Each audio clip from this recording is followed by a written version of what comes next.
Hello and welcome. Oh man. I thought I had more time. But at all. Oh, stream is starting actually. Whoops.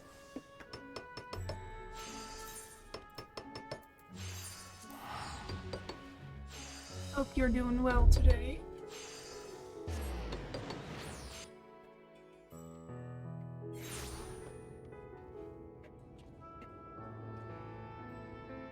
Or are we still feeling a little bit sleepy?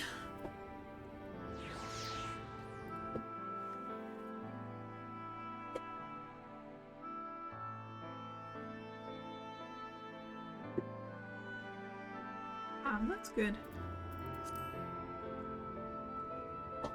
Well, let's add some devastation on top of that. How about that?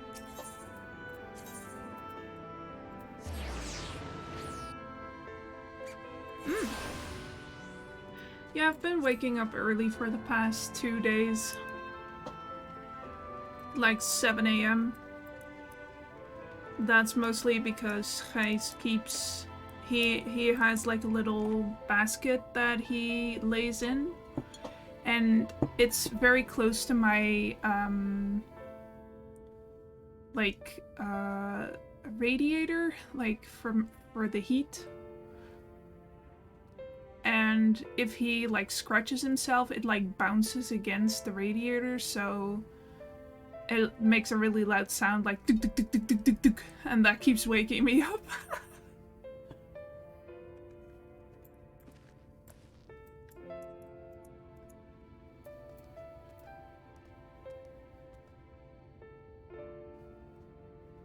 Yeah, I guess so. I don't mind waking up early. Alright, let's get cracking. Ah, miss, you're awake. You were injured during the foray on Mount Gold, yes? I was here at my station, as always, when they carried you in on a makeshift stretcher looking disturbingly bereft of vigor. And to compound my worry, the sky has... well, I'm sure you've seen it. It has everyone rather concerned, to say the least. Seeing you up and about is the first good news we've had in a while.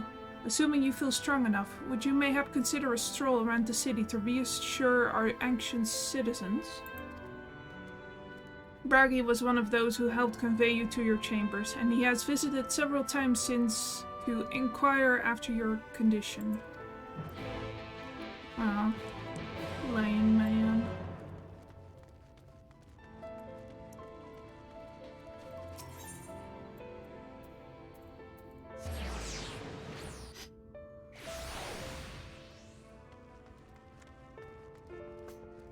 I don't like waking up late, but I don't mind waking up early. I know, right? What am I supposed to do? Well, well, look who's back from the dead. Aye, it was a grim sight. Your companions looked fair ready to drop when they brought you in, so I offered a helping hand. Couldn't bear to see them struggle so. And you, my friend, I feared you had one foot in the grave. Cold and lifeless you were, like a corpse that was somehow still breathing. Then they told me some evil bastard went and snatched our poor exarch away in the midst of the chaos. Wicked, white, what is this world coming to? Bah, but moaning never solved a thing, did it? Nay, it's times like these that we Crystarian folks stand tall and do what needs to be done. Trade with Yulmore is back on the table. We'd best make use of those resources to fortify the city against the Eaters, or whatever misery the fates deem fit to throw at us next. Speaking of misery, Chesamil was word sick about you. A healer wringing her hands is not a sight you ever wish to see, let me tell you. Oh yeah, we were real close to dying, huh?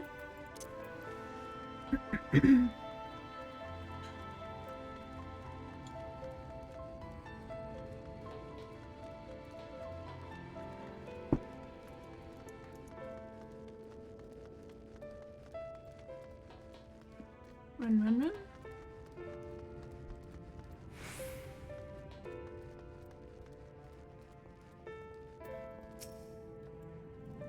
Oh, sweetie, you're alive. No one's been allowed to see you. Even Spagyrix chirurgeons were forbidden from making visits. Reen was kind enough to tell me you were showing symptoms similar to ether corruption, so I suppose there was little any of us could have done for you in any case. As for your companions, they've been rushing hither and yon, seeking a cure to your condition. I worry to see their faces grown ever more haggard every time they pass through the crystarium. I shall let them know you're awake, and when they come to see you, sweetie, please do convince them to rest a bit. They won't be helping anyone if they all collapse of exhaustion. And our own Morin has been little better, I'm afraid. He hasn't left the cabinet, too busy with his nose buried in one dusty tome or another. Oh, everyone's so worried.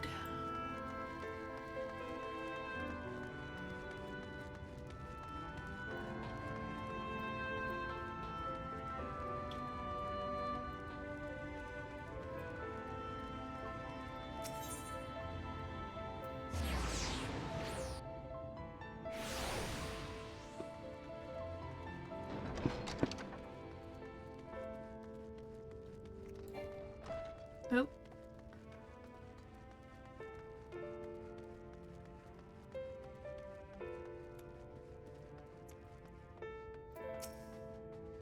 Confound it, this says the same thing as the last. Mayhap I should approach the problem from a different perspective. Toche, is it truly you and not some figment of my imagination?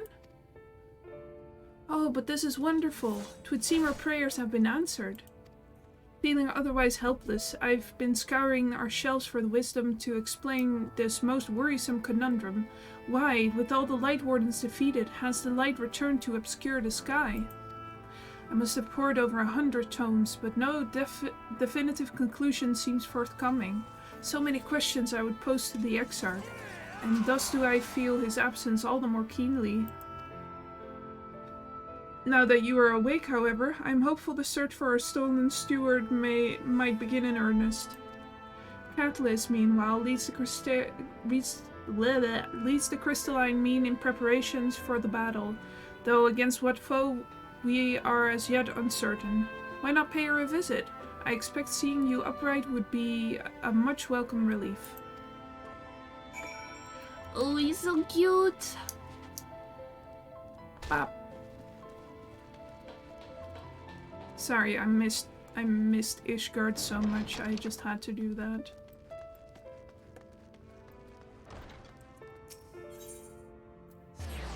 I love plummeting off of high things.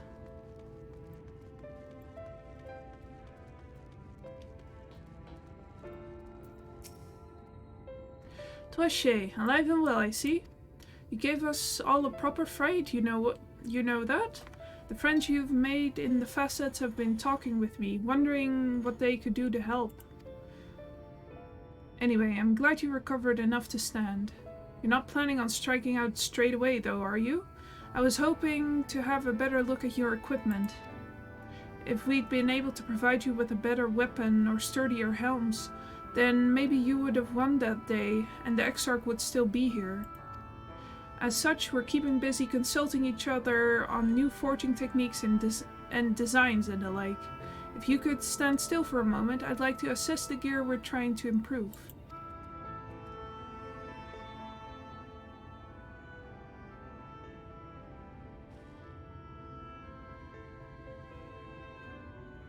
Aye, well, at some oh, shit.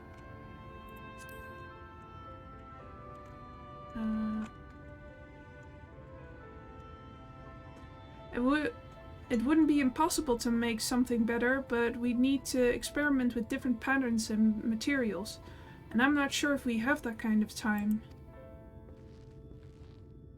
That sounds like a challenge that he would enjoy.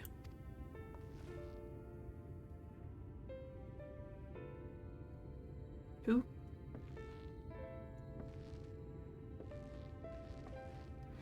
Greetings, Galinar. The Master of the Stairs is running his own errands now, is he? Aye, well, my servers are distraught enough as it is, and I didn't want to crack the whip too hard. But never mind that. I'm thinking our absent genius and his epiphanies are the perfect answer to this predicament of yours.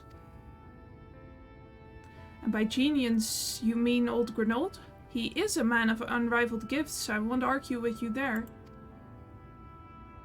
But what good does his talent do us if we can't bloody find him? No one's seen hide nor hair of Grenold since he wandered off some years ago. You know what he's like once he latches onto an idea. He's probably cloistered himself in some forgotten cave, completely absorbed in his latest creation. I wouldn't even know where to start looking. That does make things difficult. Still, if that eccentric is someone you're destined to meet, I wager he'll show up soon enough. In my time at the bar, many's the tale I've heard told of a strangely fated encounters, even if a few of them might be stretching their truth just a bit. We'll keep our noses to the grindstone for the time being, but on the off chance you do encounter Grenold, you'd be wise to take advantage of his brilliance rather than wait on our slow and steady progress. This is all talk for when you're fully recovered, of course. I'll let you get back to convalescing, eh? Before you do that, you're actually the reason I came over here in the first place. I don't suggest partaking of my stock until you're properly well, but if you're passing near the stairs, then I've a regular who's eager to meet you.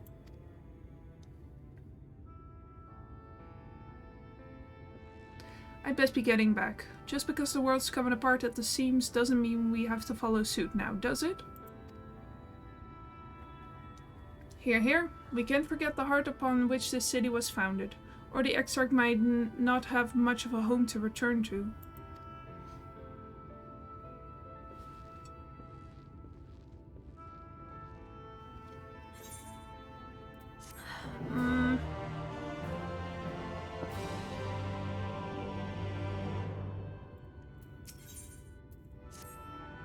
Lachey, are you alright? I think a return to your sickbed might be in order. Or you might consider resting a while atop the watchtower next to the rookery. This damnable sky doesn't make for the most soothing scenery, but the exarch often liked to stand there and feel the wind upon his face.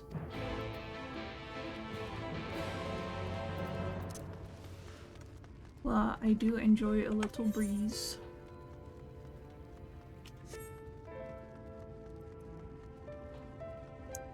Boing.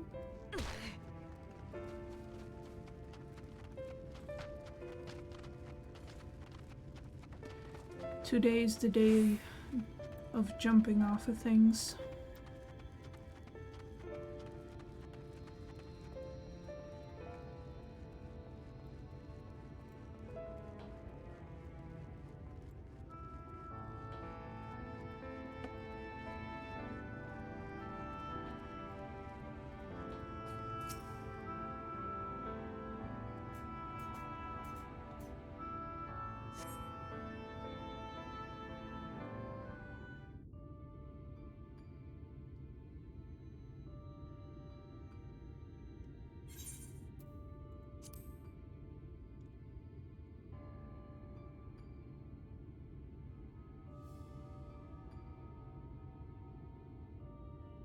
The people of this city have spirit, I'll give them that. They've not lost the will to fight. Hey, our burp. I can imagine how torn you must feel, looking at that sky. Knowing what it means to everyone. And that you're responsible.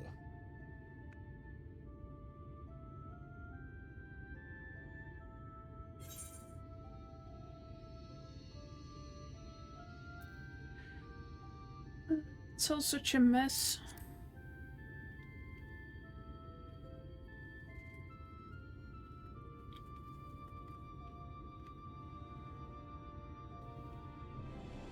Aye. An all too familiar one. Here you stand alone, expecting no one else to bear the burden for you.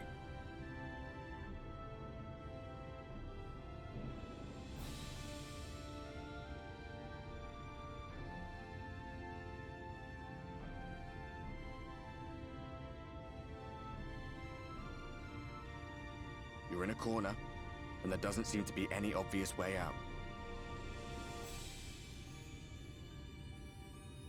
But that doesn't mean it's over. However hopeless it seems, you haven't lost yet.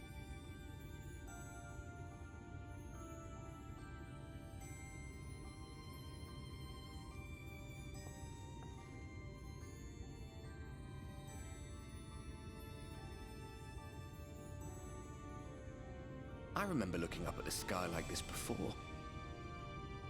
Being caught up in a strange kind of calm. It was after we realized we were responsible for the flood. When we resolved to journey to the source by taking our own lives.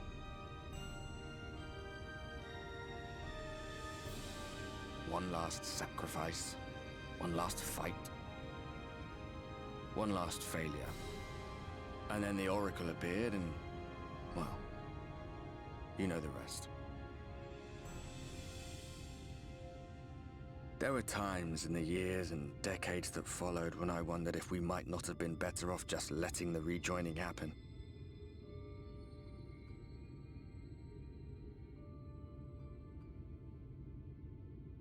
That we'd made one last mistake. But seeing that giant Talos stir to life cured me of any doubts I still had. Always we took the burden of fighting upon ourselves. That's what heroes do, isn't it? So we never had the chance to see anything like that. Our people coming together as one.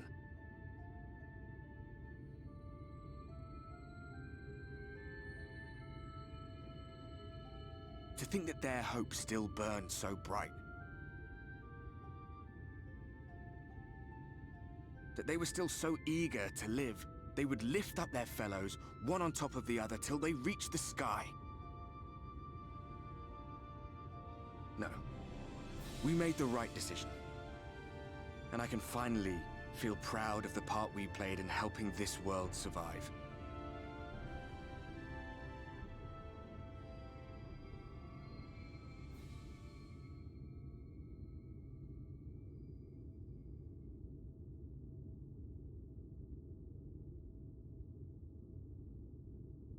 Well, come on then.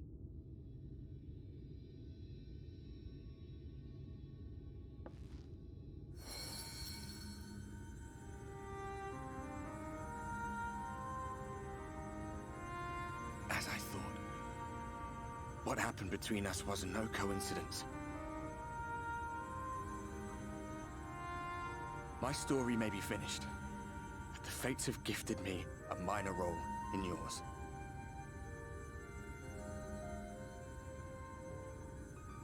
I suspected as much the moment I realized you could hear me. But it's hard not to doubt yourself when you're the man who caused the flood. I was afraid to do anything more than watch for fear of making things even worse. But no longer. After all, the path I once walked is now yours to finish.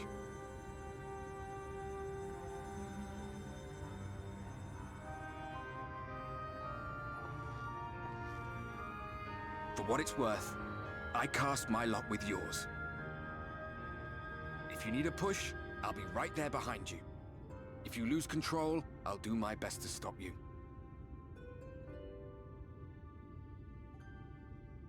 So, let us be about it, hero.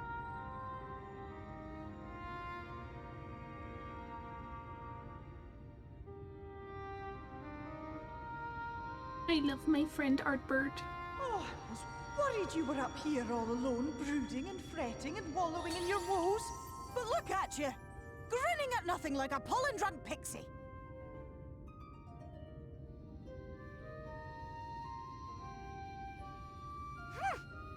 Look at what you've done to your ether. It's a mess. And you have cracks running all through that pretty soul of yours. My poor little sapling. Whatever am I to do with you?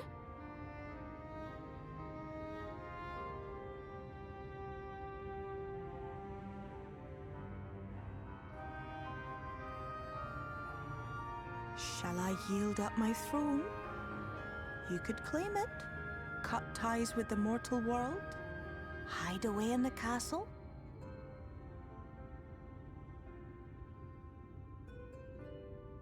It won't fix the problem, but would it really matter? If any pesky heroes come calling with steel and magic, all of Il Meg will rise up in your defense. My crown and scepter are yours, if you want them.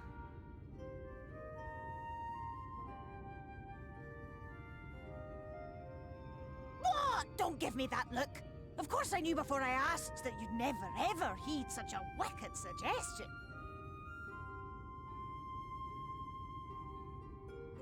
And besides, what would become of my precious and ephemeral flower?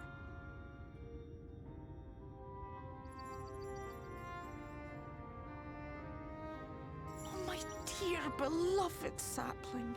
You are lost, confused, and have precious little time to gather your wits. Your kind is always so preoccupied with what lies ahead, and so we muddle your vision with fog and glamour. But such trickery is easy to see through. Stand very, very still. Think not of where you need to go, but where you are right now at this moment, at this time, in this place.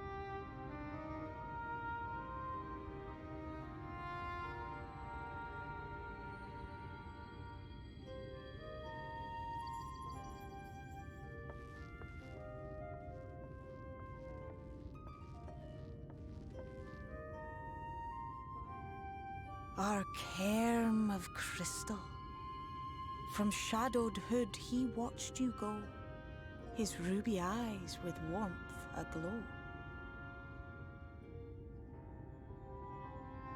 See yourself as he saw you, and that shall be the clearest clue.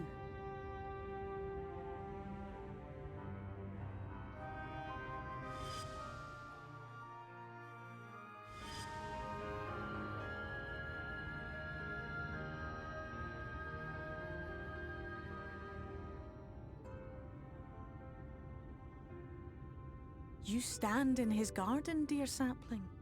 Ask his flowers what they know, and you will surely find an answer. But what will you do with it, I wonder? I'll be watching and waiting. Waiting and watching. I know, right? It's sorely needed.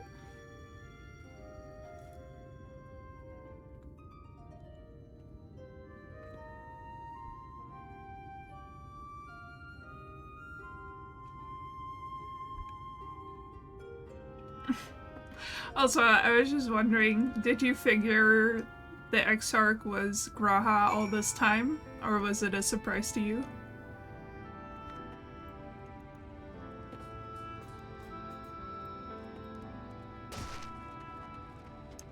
Yeah, you knew.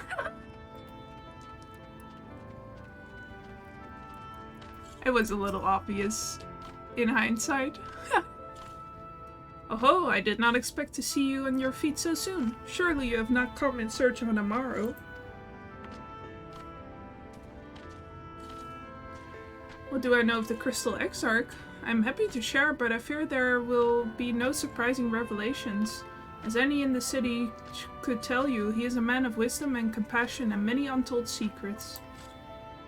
But none can doubt his generosity. When the Crystarium was being constructed, he even allowed folk to plunder the tower for resources. Oh yeah, it was fun. Oh, so you knew ahead of time that he was the Exarch, or did you just figure it out because it was so obvious? He has imposed no restrictions upon us but one. No one except the Exarch is permitted to dwell within the spire. Many seasons past, a comrade of mine was bold enough to ask the reason why. The Exarch merely smiled and said, because one day the Crystal Tower may vanish as suddenly as it arrived.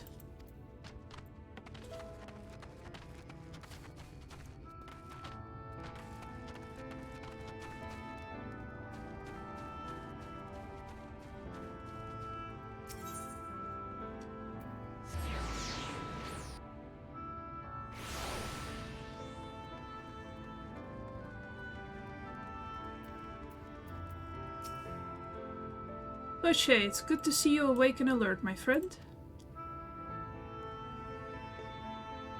What's this about? You're not writing the Exarch's memoirs, are you? I'm not sure how much I can tell you, considering we avoid asking too many questions, unspoken rule and all that. If anyone has fresh insights to share, then it'll be Captain Leanne, I'd say. She lost her parents to an Aether attack not long after she was born, and the Exarch saw to her upbringing. Outward appearances aside, those two are like grandfather and granddaughter. I imagine the news of his predicament hit her doubly hard. Not that our proud captain would ever let it show. If you do decide to talk to Lena, she'll be at her usual post at the Accenture gate. Oh, Grandpa.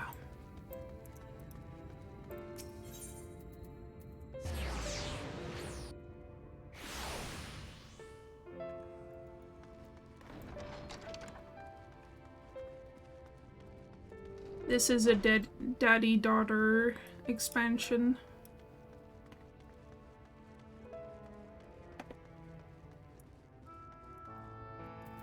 Exarch and Lena, Tancred and Reen, Urianger and Reen. Oh, is there something else you needed? If you come for the results of my research into this persistent light, I'm afraid there's little to tell as of yet. Records pertaining to the Exarch? Well, I need no documentation to relay what little I know of his history, if that is what interests you. Less than a decade had passed since the coming of the Flood, when the Crystal Tower first flashed into existence. Its summoner, the Exarch himself, became known to the refugees in Lakeland soon thereafter. He welcomed all who sought out the spire, be they locals who had lost their homes or Verbatides fleeing their ruined kingdom, and together they founded the city which would become the Crystarium. Some thought to call him king, for he refused to share his name, but the summoner did not deem himself worthy of royal dress. Thus did the people consider his scintillating skin so alike to the tower he had summoned, and bestowed upon him the title of Crystal Exarch. As for his true name, well, 'twould seem that is a mystery that remains unsolved to this day. Lips.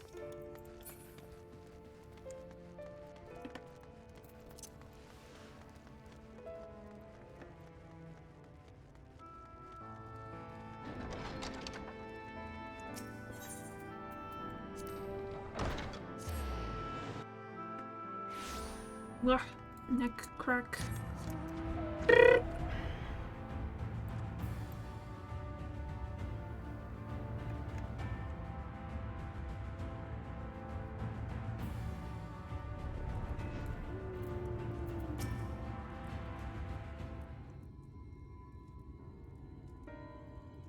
Dwashe, I was not told you had awoken. A welcome surprise. Now, if only the Exarch was returned to us. He was taken by this rival of yours, was he not? Your companions mentioned they had an idea of where to find him. And so I bristled when they asked for patience. I did not understand their hesitation until I saw that you had fallen. Only then did I realize that I had no business of rushing ahead. Even so, the delay has been no less agonizing. In the moments before he left to join you in Calusia, the Exarch entrusted me with a key. It opens the door in the ocular to a chamber known as the Umbilicus. This room is the heart of the tower, into which only the Exarch himself is permitted to enter. He bid me allow none into that tower once he had departed. Only in the event that an army of Eaters descended upon the city was I to access the Umbilicus and awaken the defensive barrier. Never before had he left me with such instructions, but the battle with Vothreen loomed near, and at the time I accepted the key without much thought. Since then, however, that moment is all that occupies my mind. When I recall the look upon his face, he knew that some terrible fate awaited him. Tell me, Dweshe. I need to know what he feared. What battle you and your companions are truly fighting.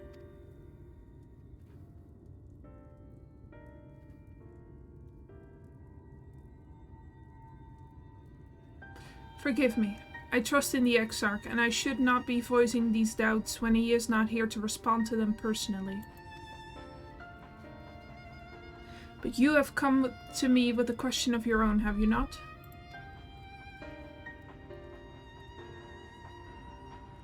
I see I'm not the only one who burns for answers. The time has come to open the tower's heart. Though we do not face an invasion of eaters, I suspect the city will be in far more danger if you do not gain the knowledge you seek. Ooh. Breaking into his shit. I love it. Gimme yummy. Come, meet me in the ocular, and I will unlock the door within.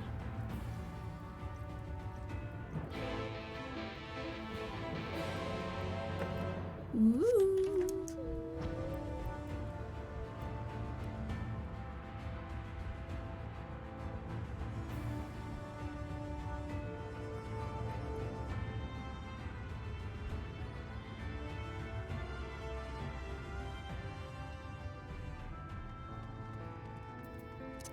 Run, run, run.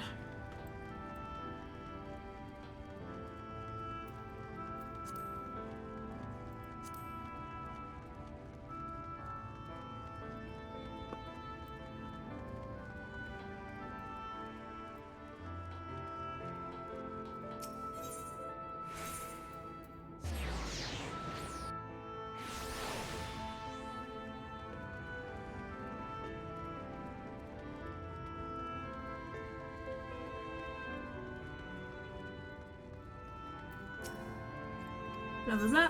Going in.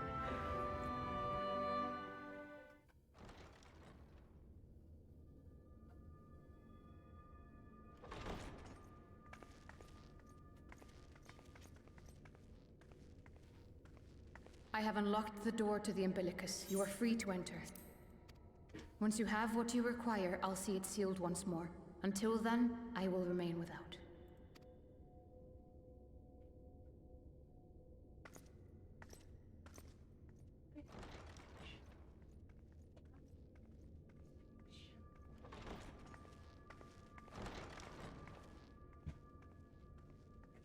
So many books.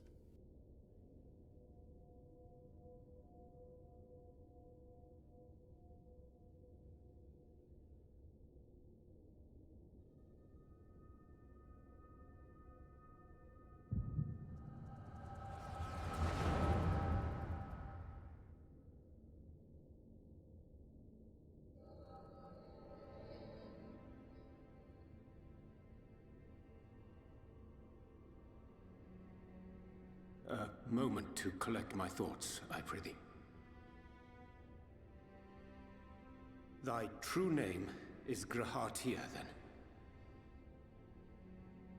By thy claims, thou too art a native of the Source, though from an age beyond our own, when the 8th umbral calamity hath visited devastation upon our star. Thou hast, by subtle means, reached across the boundaries of time and space to unsow the seeds of catastrophe, ere its creeping vines drag our champion unto an early grave. In essence, yes. A difficult story to swallow, I am sure.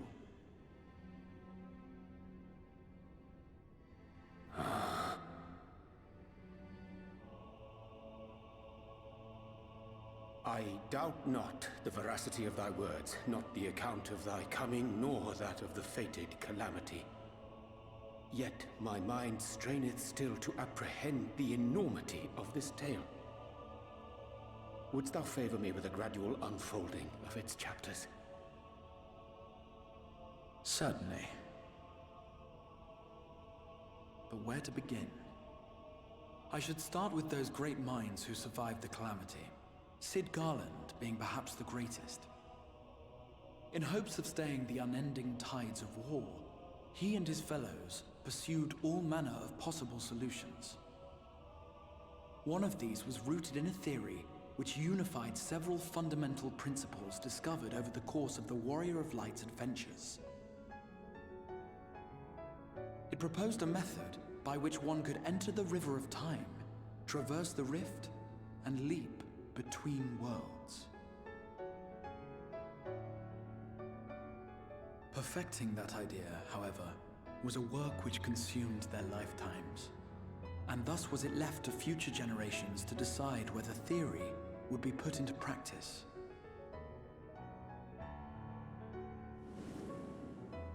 But all the while, the world continued to burn. Hope was a feeble outpost, beset on all sides by thievery and misery and murder.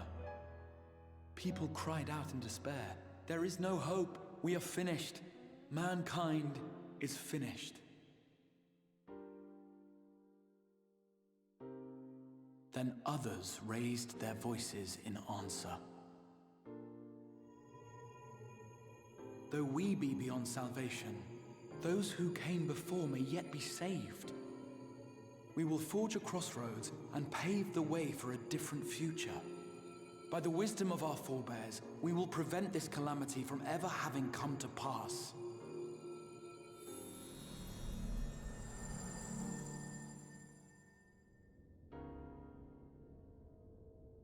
The fighting went on unabated, but some few took up Sid's research and labored to realize those impossible ideas.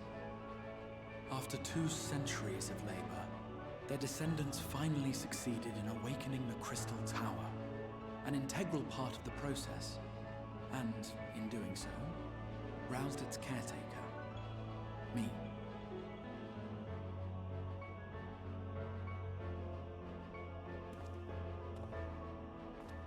By this stage, scholars had largely established the phenomena underpinning the rejoining, and identified the first as the shard which precipitated the 8th Umbral Calamity.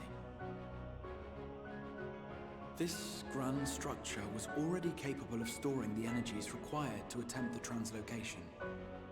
All that remained was to augment some few of its functions based upon the theoretical models of Sid and his compeers. And by means of such technologies didst thou affect thine arrival in the first, to an age before this star had joined with the Source.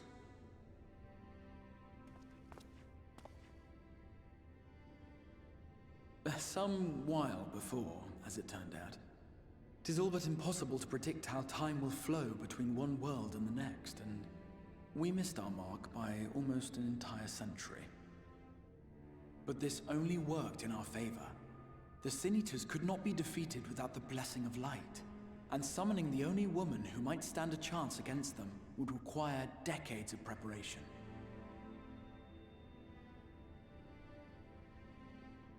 An undertaking of scarce credible endurance. That thou hast kept thy plan from falling into disarray these many years bordereth on the miraculous. Yet howsoever history be rewritten, thy present self was shaped by events which followed the calamity. Should said catastrophe be averted, the very skein of thine existence will unravel. Surely thou hast foreseen this. I am aware of the consequences. 'Tis for that very reason Sid and his colleagues bequeathed their legacy as an offering, and not an edict. To give all of oneself for the happiness of others, and with no promise of reward. 'Tis a hard thing to ask. Harder still for those condemned to survive in a world which pitted brother against brother. Indeed, you are right to call the execution of this plan miraculous, though the force which held it together was nothing so inexplicable. It was her. The Warrior of Light has been our unbroken thread.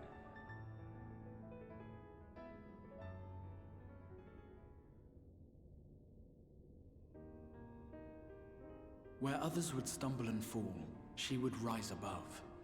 Where others would break and run, she would carry on. The Warrior of Light's tale is one of unyielding bravery. To tell it was to feel courage. To hear it was to feel hope. It was a breath of inspiration in an age of suffocating shadow. In the histories of a fallen nation was our hero hailed as its greatest ally. In the time-worn pages of a noble's memoirs were her deeds joyously retold. For many, these stories were the flame which warmed them through the coldest of nights.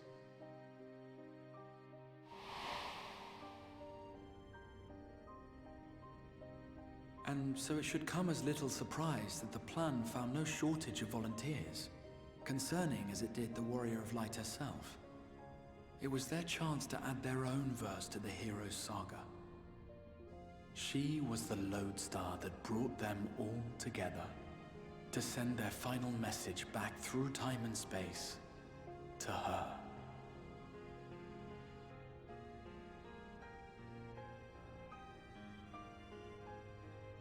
The light of your legacy was our torch in the darkness. Burn bright again and live.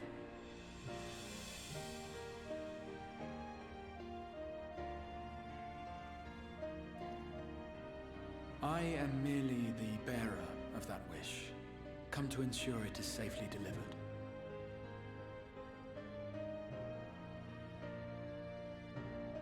Wherefore sharest thou this burden with me and no other? What wouldst thou have me say? That you will be my accomplice? 'Twas you yourself who convinced me of your suitability when you spoke of how you learned of the Flood and of your part in arranging Minfilia's journey to the First. Your actions showed uncommon resolve. 'Twas clear you were committed to the cause of saving this world.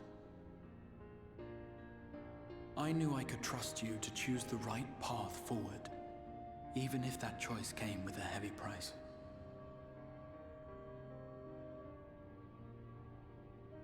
What price?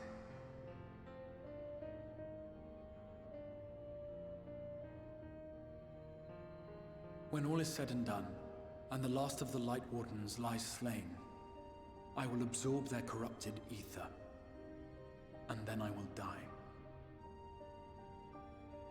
Knowing what I know of your companions, not to mention your champion, they will try to stop me. But in saving one, they would save none. Therefore, I implore you to aid me in concealing my identity and ensuring this tale ends as it must. To this end, I would have you take what I have told you of the Calamity and make of it a portent, a prophetic vision you beheld in the swirling chaos of the Rift.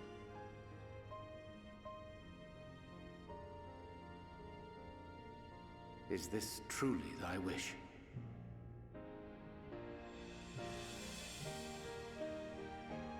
History remembered the Warrior of Light, as I knew it would, and I will suffer no other to rescue the champion whose star has charted my course.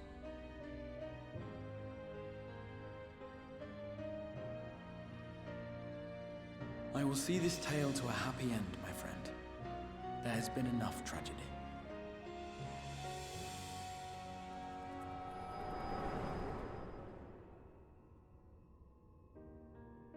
Mamma mia. Hey, Albert. Careful now. If you lose control again, the Light could claim you for good. Although it's probably only a matter of time before you succumb to the change in any case.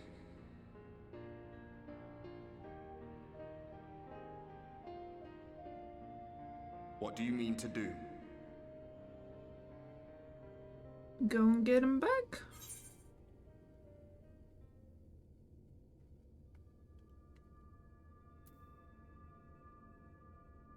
I mean to rescue the Exarch.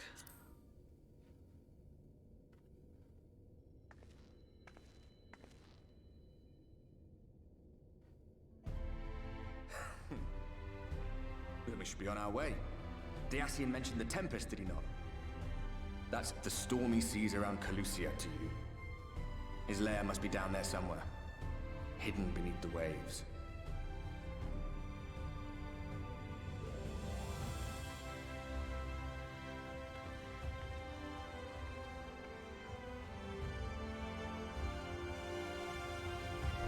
Let's go!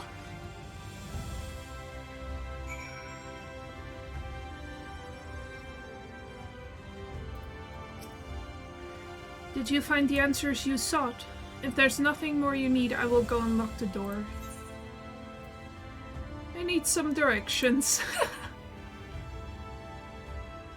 You wish to know the way to the Tempest? You mean the sea itself and not the island of Calusia? If you make a request to the Tamers, they will provide you with an Amaro, but...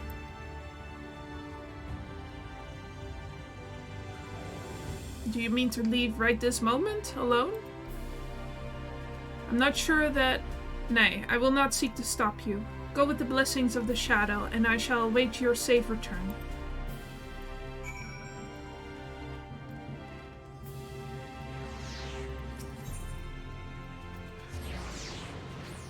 Man, Urianger keeps getting thrust into these roles that he really doesn't want to be in, but he gotta. He does it anyway. You require an Amaro? Just a moment and I shall saddle our swiftest beast to fly you to the island. The open water? To the depths of the Tempest? Our Amaro can swim, yes, but to reach the sea floor? Aww. Hugs for you both.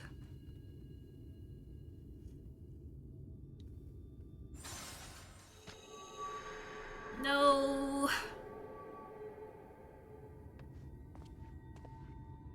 Ah, we have found thee.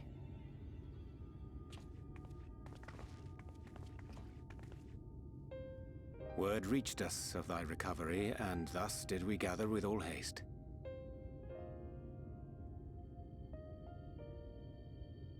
Ah. By thy looks, I gather thou hast gleaned that which I came to tell thee.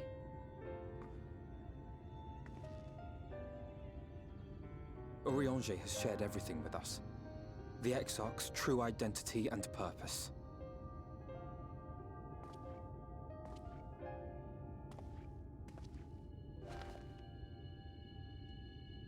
I offer no excuses.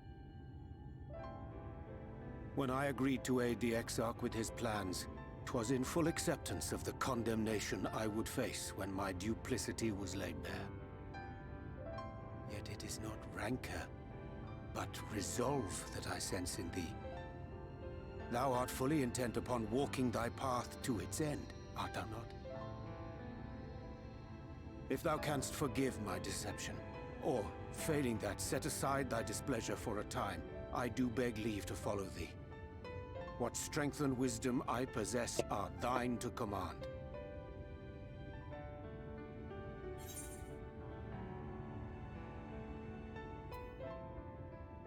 I forgive you.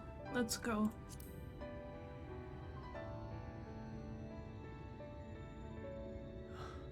I thank thee. Doubt not but that I will do all in my power to repay thy kindness and fulfill the Exarch's wishes.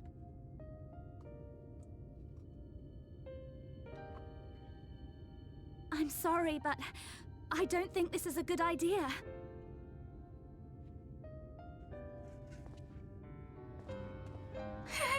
Leaving the Crystarium, I mean, with or without Urianger. What I did for you won't last forever. There's no telling when the light will break free again. Please, you must stay here. At least for a little while longer. We will find a way to cure this, I promise you. How can you make promises? We don't even know where to start. Alize, please. You know Reen was only trying to help.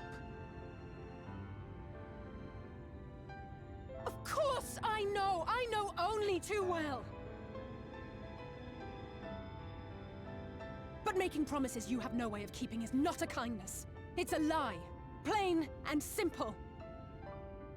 We've all searched high and low for an answer, and every one of us came back empty-handed. I am not about to stand in her way now. Not after failing her in her hour of need. No, the least we can do is...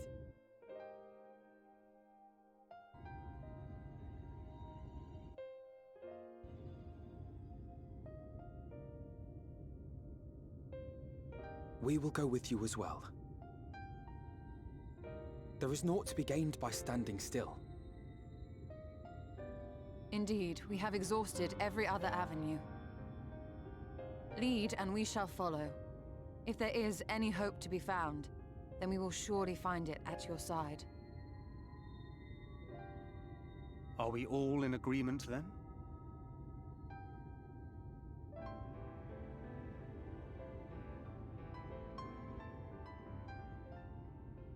Is there aught we can do to help?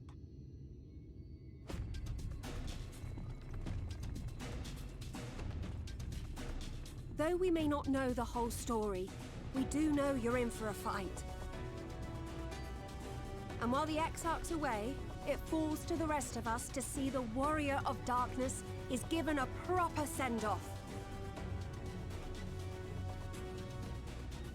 You told them!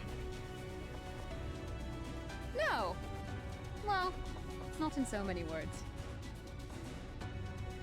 Aye, we didn't need it spelled out for us. When the night sky appeared over whichever place you went to, it was harder not to put two and two together. From the moment I heard that you and the Exarch shared the homeland, I had my suspicions. Long had he been waiting for a certain someone to arrive, and I knew at once that it must be you. Exactly. When he went up to meet you, it was clear it was no ordinary visitor. That spring in his step spoke volumes. I could feel his excitement. Eat him! That's right! Yeah.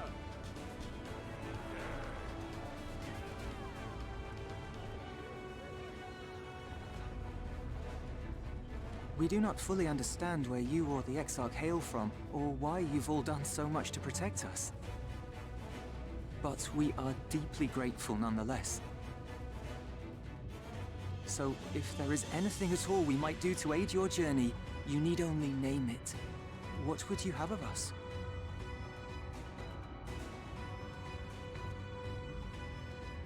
You might have invited them to join us, where there are not so many. But come, they are waiting. What is your will, O Warrior of Darkness?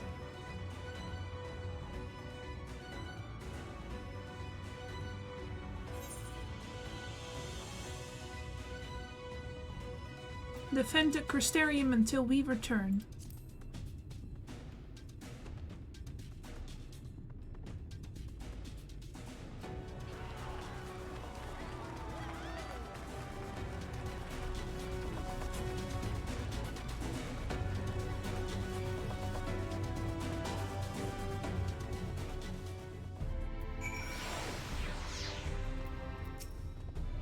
Thou didst plan to commandeer an Amaro for thy journey to the open sea.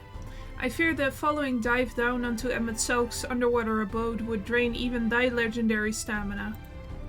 Thus, during thy convalescence, we considered the most efficient method for reaching the depths of the Tempest, and I believe we have arrived at an elegant solution. Yet ere we discuss this step, I suggest thou dost conclude such pressing business as remains to thee in the Crystarium. Once the sea closeth above our heads, we are unlikely to surface again until our grand deed is done. That is code for finish your shit and get ready for the end. Let's go. Thine affairs are in order. Then I shall unfold to thee my proposal. Our destination is the ocean floor, yet our goal is not simply to arrive there. Nay, we must needs have the means to breathe and fight freely. Thus I would Thus would I petition the aid of one of the Fae, a being with whom I have yet to meet face to face. Rather than waste words on explanation, I bid thee follow me unto the hamlet of Sullen, which lieth to the south and west. All will become abundantly clear, I promise thee.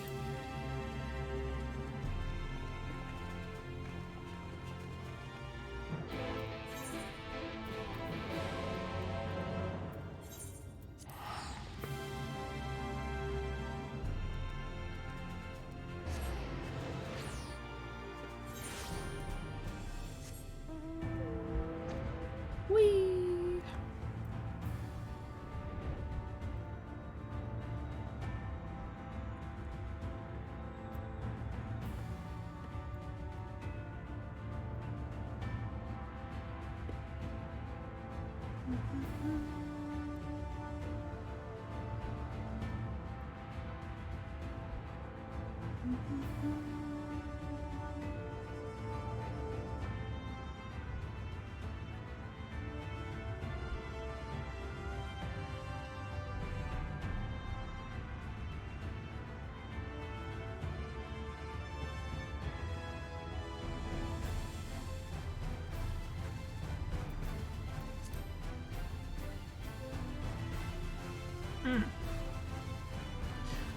Is there a slight sound stutter sometimes for you as well?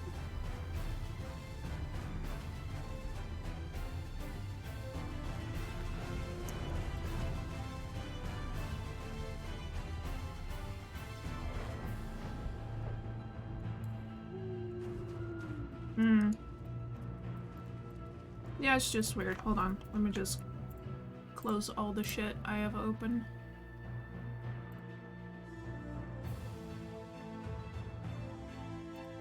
It's probably not good to have a 2.5-hour video buffering in the background. Whoops. There, to the west, canst thou discern the hump of an isle rising above the water? Oh yeah, look at that. That foliage-covered mass hideth the key to our safe descent. Swim close and plunge thee beneath the surface. Thou shalt soon divine the reason for mine insistence. Though it be much to my shame, I can but flail and flounder where thou mayest glide as a fish. I shall board a boat to the island, and spare one and all the spectacle of mine inept strokes. It's okay, Oriange. Not being able to swim is not a character flaw. He's bad at swimming. That's why he was like, no thanks when we were gonna... He was like, oh yeah, maybe we can walk on the water instead.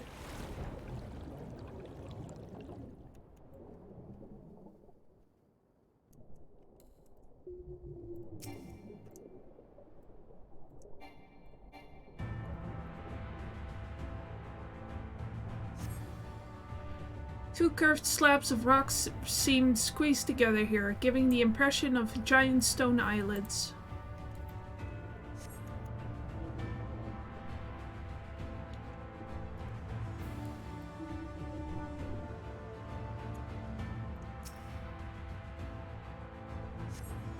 Though it appears solid enough, the rock yields slightly under your touch. Was the surface gently shifting, or was it just your imagination?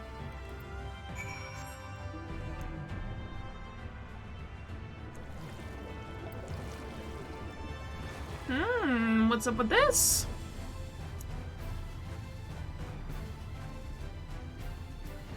Boop. Well, what hast thou discerned? Reminds me of a certain primal. Most perceptive. According to the lore of the Pixies, we are, even now, perched upon the back of an ancient Fey entity. Its name is Bismarck. Aye, the selfsame title by which we know the great feathered whale revered by the Vanu Vanu of the source.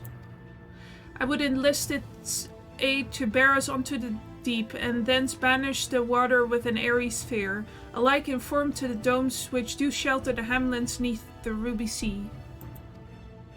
Within its compass we may move unencumbered, and defend ourselves when the hour of battle cometh, as it most surely shall.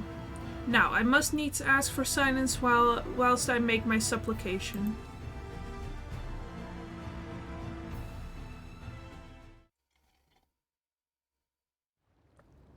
Ooh, we're gonna hear Urianger speak some pixie. Or fae.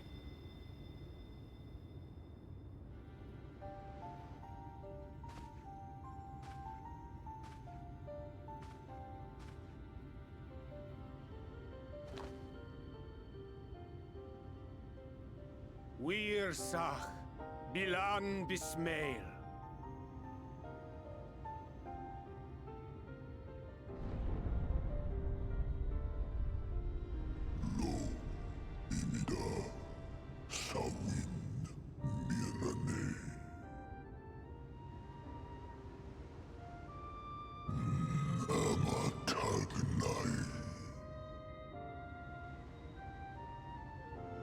I don't feel like reading that. Fallen si lor wislan. Ada si alinal.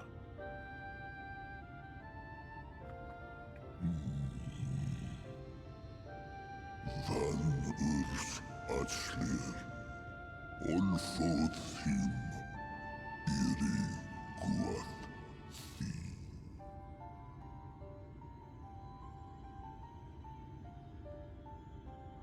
Oh dear. I don't need to speak Fae to know that didn't go well.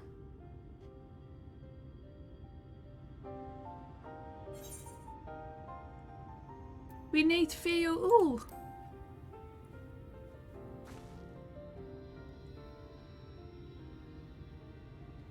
Feo Ul is the king of the fairies.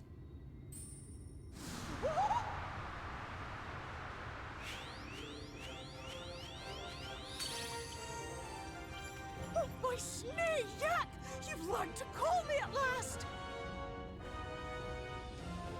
And where do you go? On a trip? A journey? I knew you wouldn't give up without a fight. Oh, my precious mortal, I shall help you in any way I can.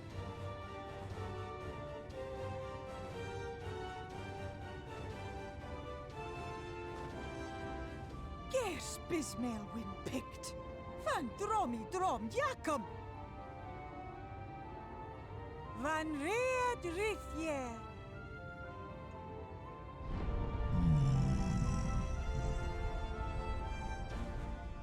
Ahai una. Sahawin ulsk.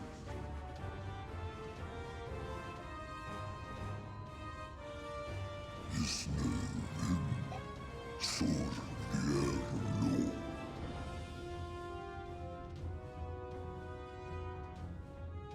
Be sure to scrub this one's teeth for him upon your return. It's only good manners. It will be done, Your Majesty. Our deepest thanks for your timely intervention. An agreement is reached and your departure is at hand. You wingless ones best hold on tight. May the blessings of the Fae keep you safe, Inba.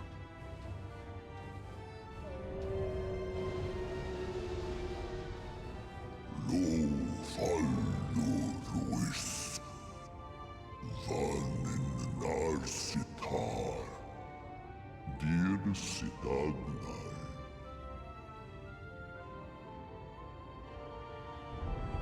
Let's go! Everybody running for shelter.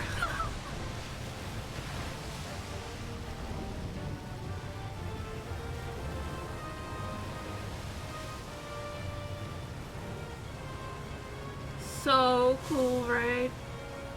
I love the trope of, like, island that is actually a big animal.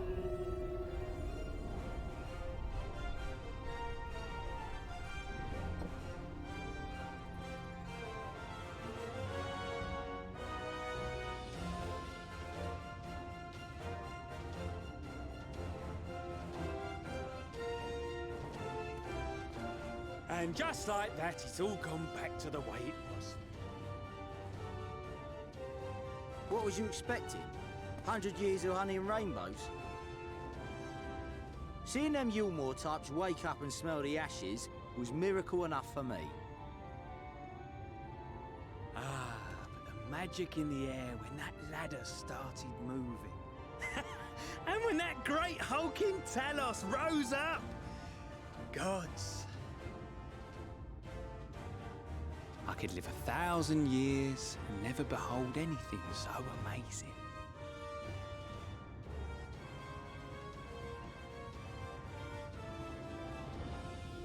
What the? Do you see that?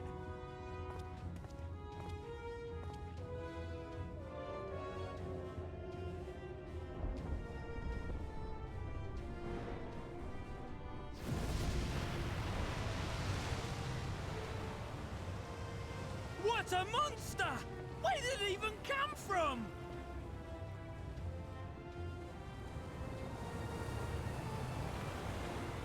Whoa there! It's not stopping. Run! Run!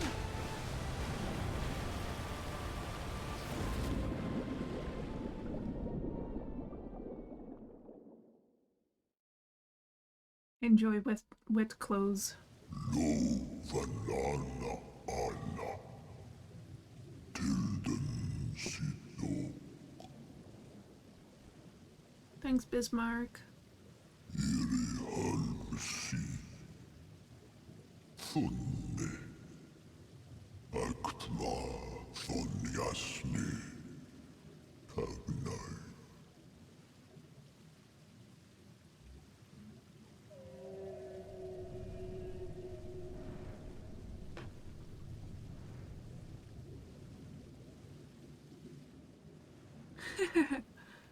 I'll just splat on the floor.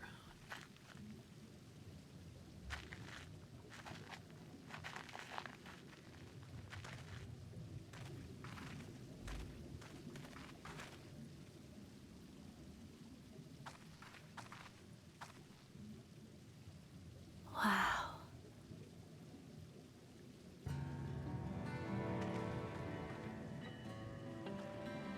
What a final area, man.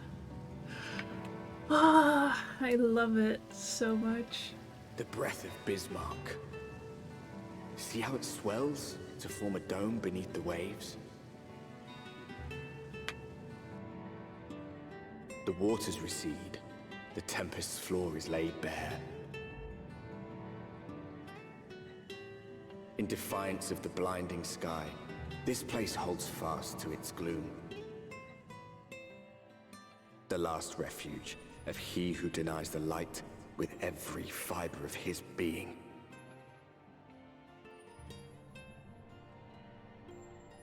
You stand at the precipice, hero. Journey unto the heart of darkness. Finish it. The Tempest. Woo!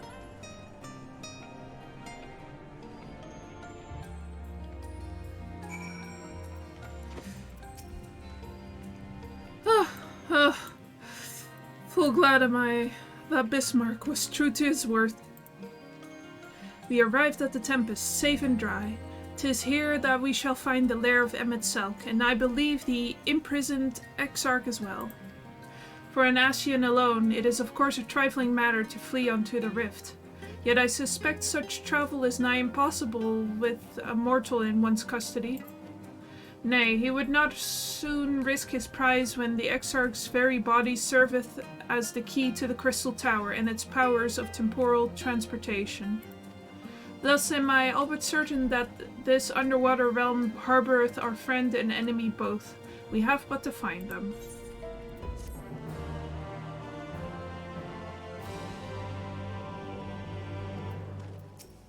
Oh, wrong person. Thancred. You're the quest giver. Now, as for where we should be looking, I rather doubt Emmet Selk will be sitting around in the open. I propose we follow the slope downwards towards the deeper trenches, and keep an eye out for rock formations large enough to house a stronghold. Let's be off then, but watch your footing. The ground is still wet and I'd like to be slippery. I almost thought he said, and I'd like to slip.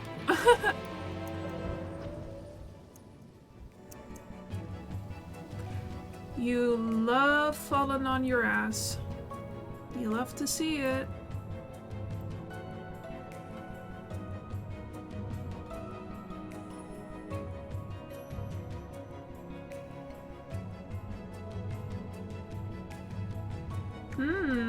What's this over here?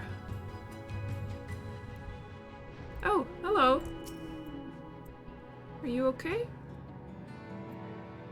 Little Ondo buddy. Run, run, run. Come back.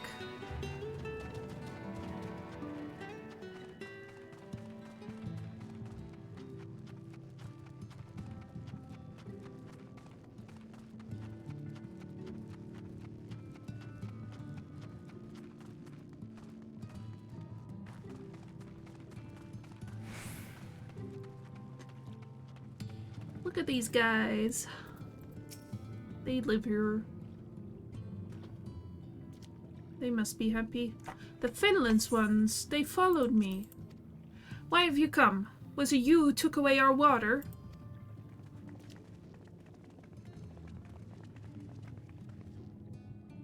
Ah, so this is where the Ondo make their home. I had wondered. Pray forgive us any inconvenience we have caused. We were not aware your people lived here in the Tempest. We need this great dome of air that we might conduct a most urgent search, and thus beg you for your understanding. Chieftain, what are we to do?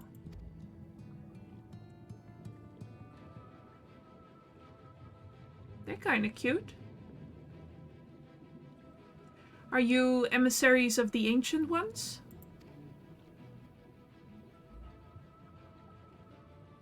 The mysteries have stirred. We have seen the illuminated land shining through the gloom of the abyss.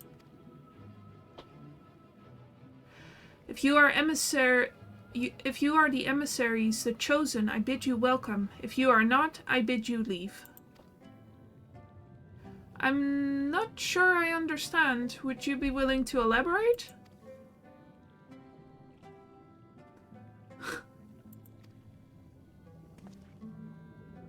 It would seem not. I suggest we withdraw for the moment.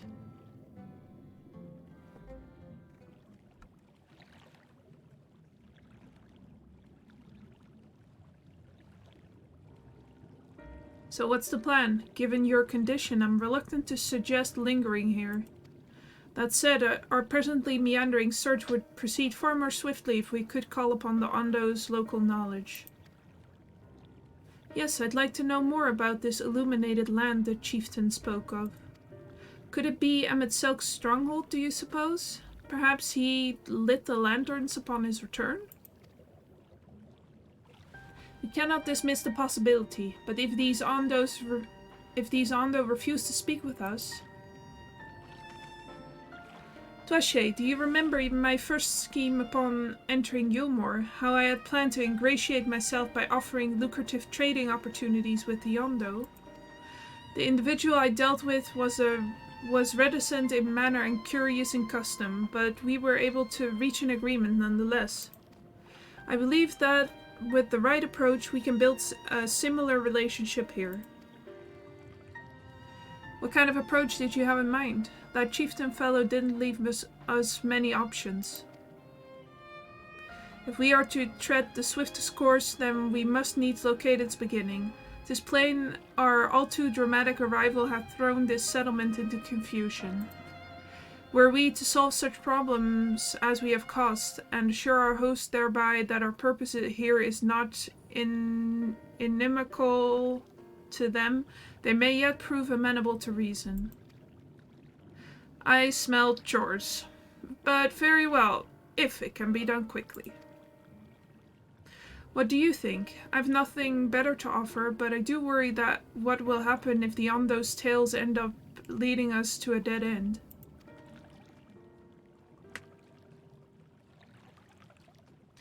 I cannot say for certain, but I sense this tribe has a deeper connection to the Asians than first meets the eye. It warrants further investigation. Thus I cast my vote in favor of aiding the settlement for the time being. Let's do what we do best.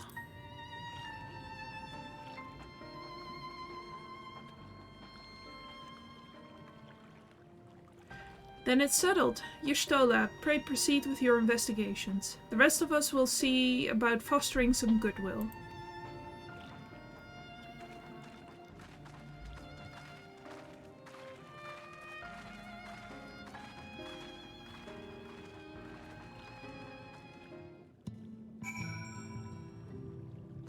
I only smell wet sand and kelp. Dweshe, you won't believe who I just bumped into. This is Posh Oan, the very fellow I did business with prior to our ill-fated stay in Yulmore. Waited, and you did not come. Then the Mistel came, but his visits did not continue. I am truly sorry, Posh Oan. Things did not proceed as planned. Is there all we can do for you by way of an apology? Perhaps. Where the dry return, a cave to the north, is home to giant crabs.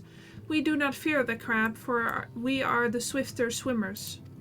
But now there is no water. We run and they scuttle close behind, snipping and snapping with their claws.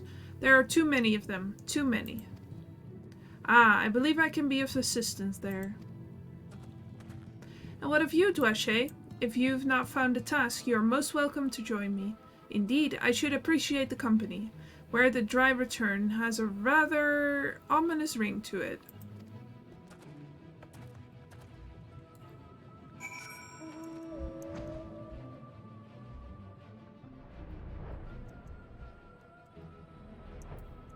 I'm just gonna beat their ass as a monk. Ugh, I know it would smell so bad. But I wonder if the whale breath has a smell to it as well, or if it's just like a nice fresh breeze.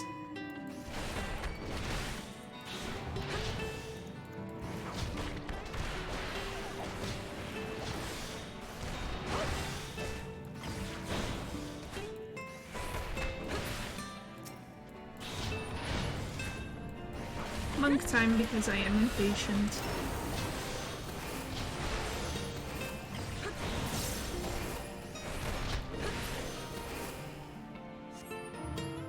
And busy work quests are the bane of my existence.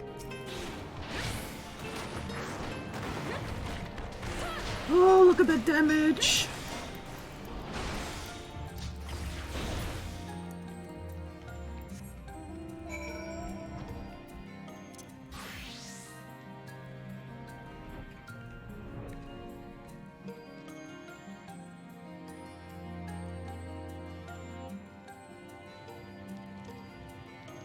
I think Monk is my favorite DPS class. I do like Black Mage as well, but it's very frustrating. Or it can be. Because you have to stand still for a long time. And sometimes that just doesn't work out.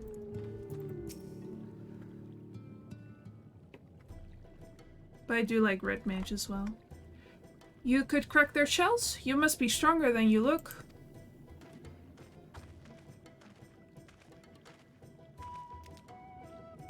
I see you've reached your quota first again. I shall never be your equal in such tasks.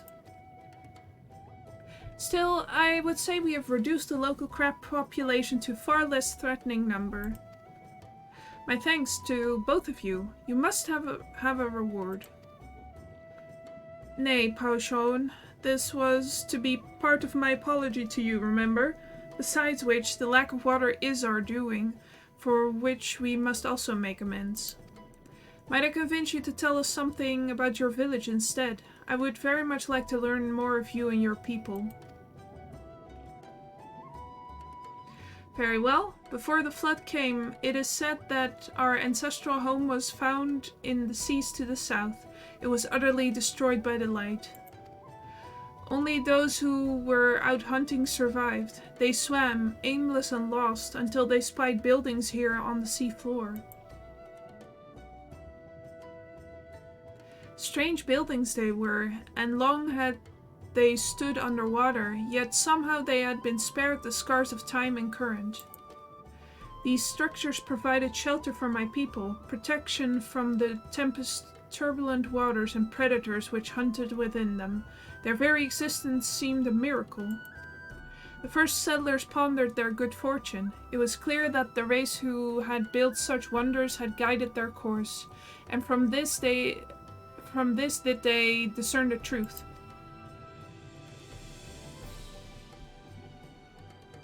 That the ancients had chosen us to serve as caretakers of their eternal sanctuary until such time as they return. Thus, if it is judged that your coming and this great vanishing of water was by the ancients' design, you will find warm welcome here. A truly astonishing story, yet I cannot help but wonder how will the significance or otherwise of our arrival be decided. The ancients have blessed us with protection and prosperity. If your presence serves to bring us the same, there will be no doubt in the matter. Then it would seem our earlier decision was the correct one. We thank you for your lesson, Paushon, and will continue to do all we can to assist your people. Should you desire our help with any other trouble, pray do not hesitate to ask. We shall return to the task at hand. Only do try not to overexert yourself, my friend. The risk far outweighs the gain. Okay.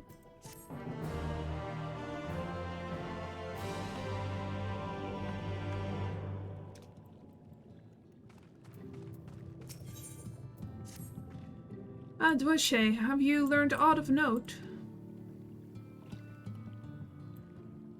Fascinating, and precisely the sort of information I was hoping to hear. In fact, if you have a moment, I'd like to borrow your eyes to confirm a theory I've been working on. Come. Ah, a little date with your Stola? You love to see it.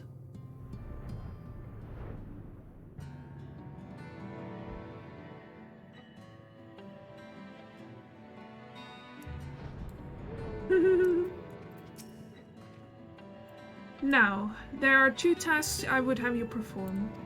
The first requires you to inspect the buildings which surround the Ondo settlement and note their most distinctive characteristics. The second, I wish you to use this knife to take scrapings from one of the remnant walls. Pray be as thorough as you can. I shall be waiting here for the results of your investigations.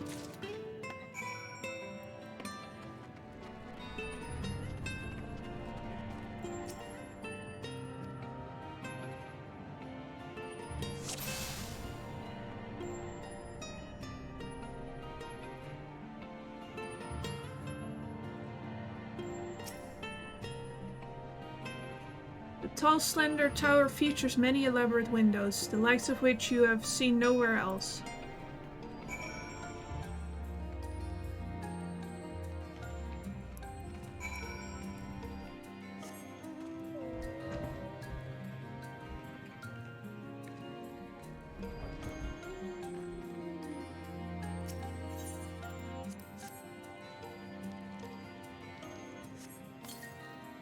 You set the point of the knife against the wall, but even after applying considerable pressure, you cannot remove so much as a flake of stone.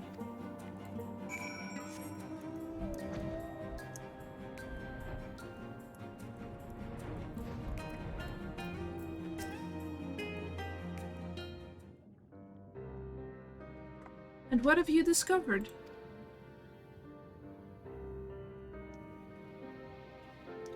Yes, I would agree that the windows are most distinctive. 'Twould seem the structures appear the same as both Whoa, okay. Let's start that one again. To it seem, the structures appear the same to both your side and mine. And you say you could not so much as scratch at the wall? Even with all your might behind the blade?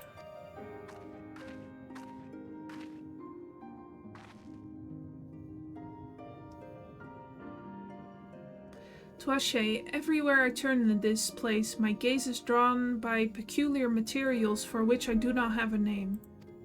The buildings I had you investigate are prime examples.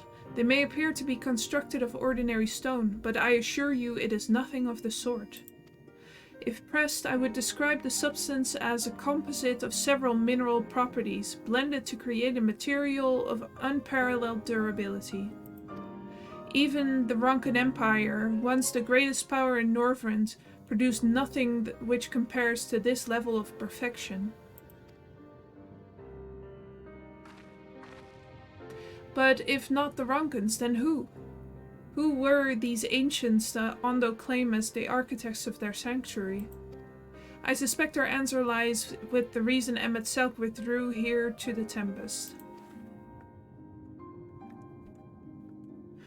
He may simply have wished to retreat somewhere mere mortals would struggle to reach, but there are many such remote locations. Why here specifically? Emmet Selk is devoted to his role, and thus we might assume his choice of stronghold somehow serves the Ascian agenda. Or mayhap 'tis a place more dear to him than any other.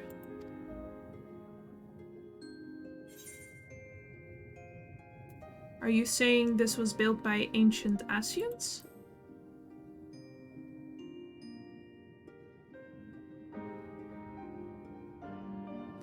That is my theory, that these structures are remnants of a time before history, of a star that was yet whole and unbroken. Such traces in the source would have been obliterated by the successions of umbral calamities, but here in the first they might have remained untouched for millennia.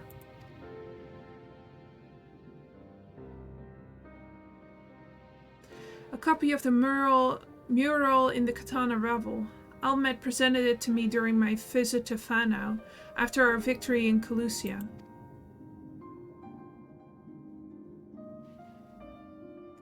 Here, in the first scene, by Emmet Selk's own words, it depicts a city of eons past and the disaster which befell it.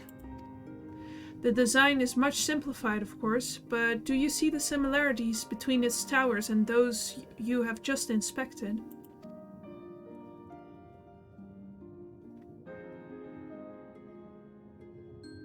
We are close to the truth, I feel. Let us search the surrounds for any other tower. One which matches the picture near enough to remove all doubts.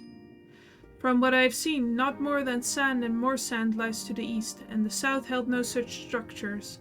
I suggest we try our luck further northwest.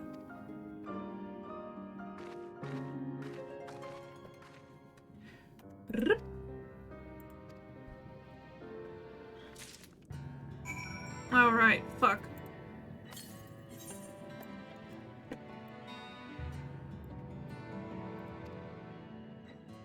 Northwest. Zondo cups.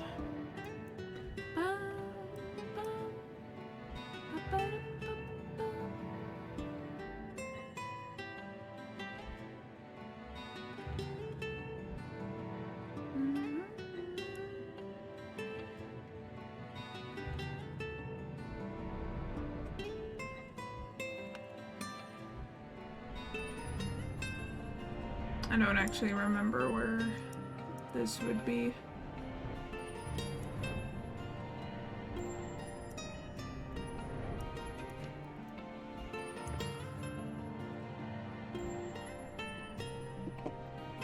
Fuck it, I'm just gonna look it up. City of the Ancients.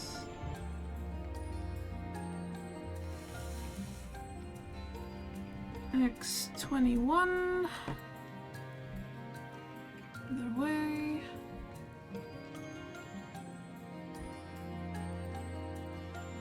Y11. Yeah, it is here. Damn it! I should not have doubted myself.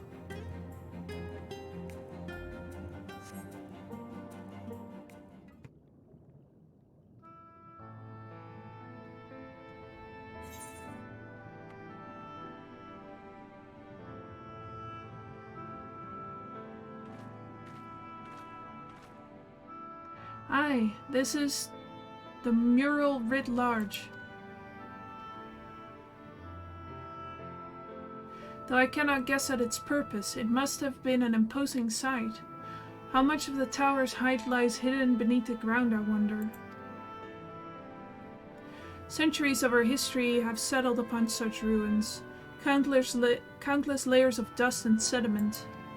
An entire civilization, its existence forgotten by all except a handful of Asians. And yet it did exist. They lived here in this city.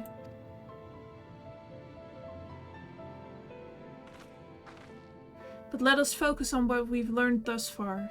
The Ondo chieftain spoke of mystery stirring, of a land illuminated. Judging by his words, he believes this phenomenon related to the ancients' return. Thus we can surmise that what the Ondo saw shining in the abyss was, in all likelihood, yet another remnant of this age-old civilization. And who else could light the lanterns, as Reem put it, than Emet-Selch himself? It is almost certain he is there.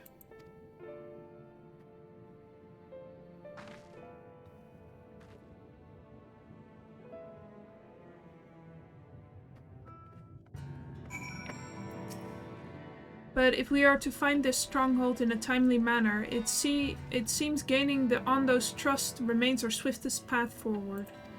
I only hope our deeds are enough to win them over.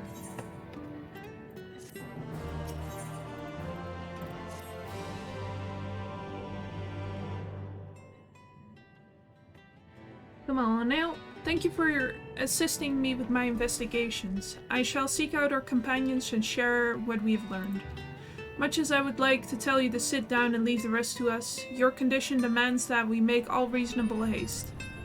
If you are not too weary, it may be useful to speak with Po Sean again, and ask if there is aught else he's willing to divulge.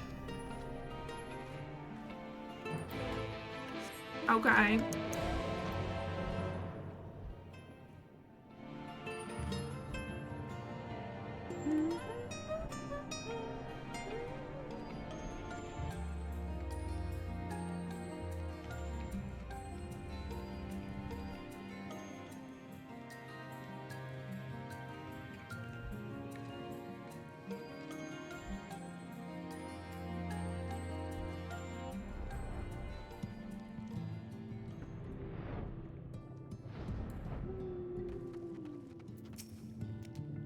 Ah, Elfino's friend. You and your companions have done much to repair the damage caused when the waters parted. Anything else you can do? Have you been to the walls of the Forgotten? Are they the ruins to the northwest? Yes, that is the sacred site of which I speak. Could it be that your footsteps were guided there by the ancients? I believe it may be so. Listen then, and I will tell you of our plan to bring light to the walls, that we might answer the shining call of the illuminated city, or land. We have requested a finless craftsman to shape for us a sacred lamp. He is odd for a land dweller, choosing as he does to live in the ocean, but his skill is beyond question. It is concerning, however, that we have heard nothing of his progress. If you were to visit this artisan and return with our long-awaited light, then any doubt as to your purpose would be laid to rest. His name is Grenold. You will find his workshop in a metal structure to the south. Oh yeah, so this is where that guy went to. He just fucked off to the depths of the ocean. As you do.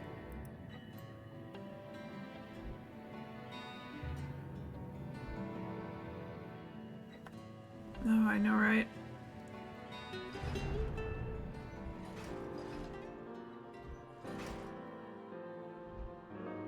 Hey, guy. Oh, that's just great, that is. My mind's playing tricks on me now. Look, Reynolds, someone's come to visit you at the bottom of the bleeding ocean. Or it might just be a ghost, eh? Go on, foul shade, feast yourself on me rotten soul. I got no use for it. A craftsman what can't craft is more pointless than a sea slug with a doman hammer. And that's an insult to bloody sea slugs. Okay. Let's psych him up. You got it, man. Eh? You wouldn't be trying to raise my spirits now, would you, spirit? Not what you'd expect from a servant of the netherworld.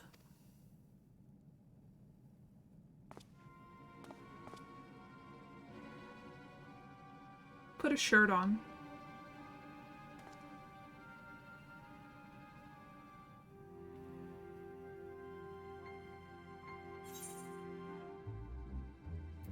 Have we met before?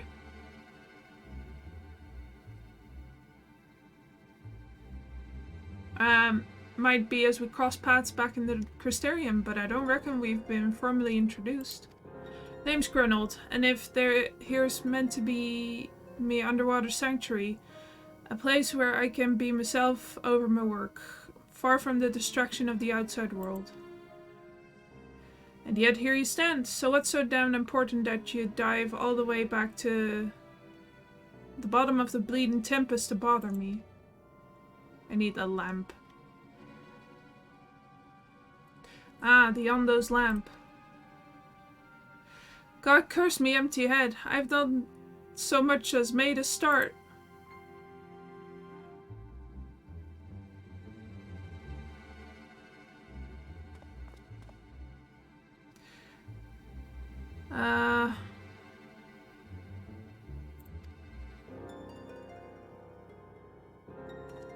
Yeah, I'm just gonna skip through this because this is not really interesting.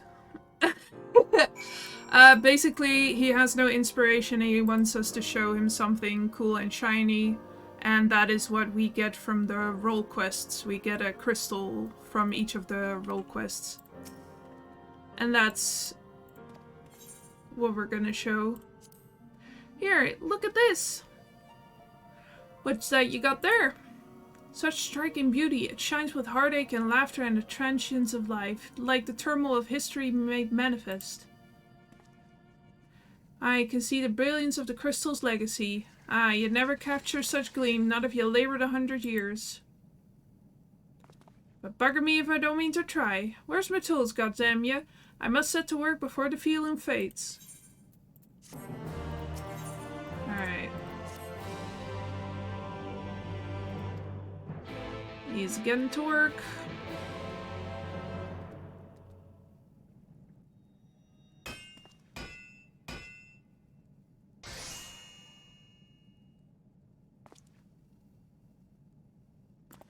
He's done. Yep. A cool lamp. Beautiful.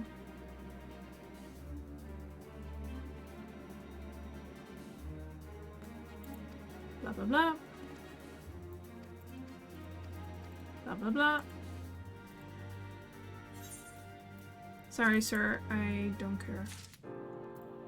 Alright, so basically he is the person that gives you your job artifact gear. Like the cool looking gear.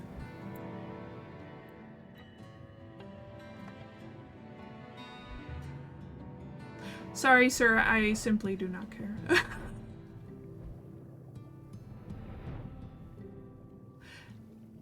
Yeah, I don't really feel like wasting 10 minutes on a conversation that has no real impact on the story. What is that you have there? A beautiful lamp. The sacred lamp! Then the finless one has kept his promise. My people tell me of many deeds you have performed in the name of aiding the cups, and now you come to me, bearing the light we had almost surrendered hope of ever seeing. We can doubt your purity no longer. Your arrival was the will of the ancients. Yes, the time for fear has passed. We shall take the lamp and unveil its austere illumination upon the walls of the Forgotten. Gather there with your companions, and we shall speak again once our prayers have been offered.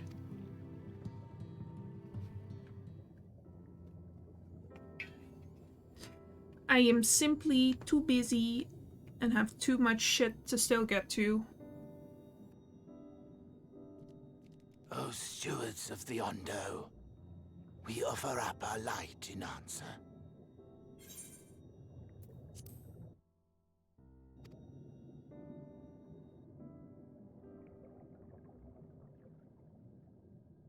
That crystal you showed the artisan. Was it... Did it belong to one of my friends?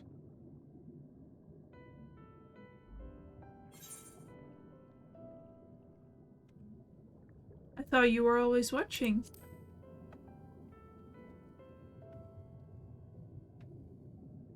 I tried to give you a measure of privacy. No one wants a spirit looking over their shoulder every moment of the day. So tell me, if you would, how did you come across that crystal? Well, it's a long story, Ardbert. I was right then.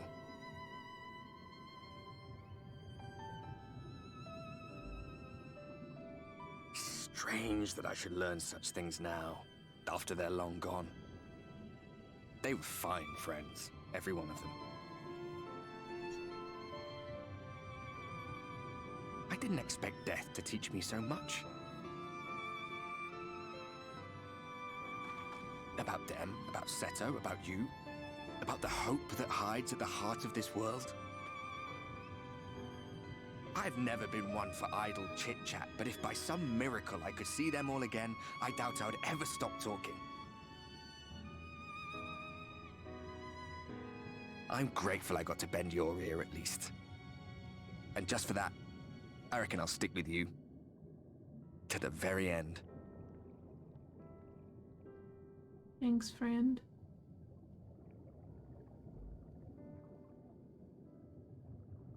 Apologies, we were a little late to the gathering.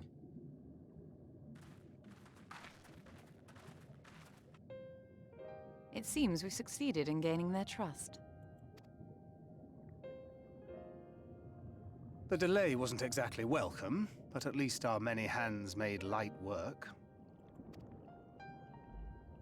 And they seemed especially impressed with your contribution. Our hero indeed.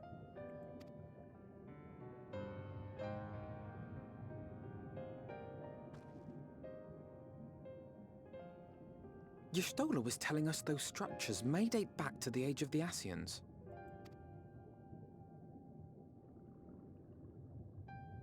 An Ascian homeland. Despite his many protestations, I never quite believed Emmett Selk was telling the truth. Nor I. But there is no denying the evidence before our eyes. Clearly this was once a great city. A home they would see restored, no matter how many tens of thousands of years it takes. It's a hollow dream when you think about it. Even if they manage to rejoin all the worlds, they'll never bring back the ones who were lost. But would I have done any different?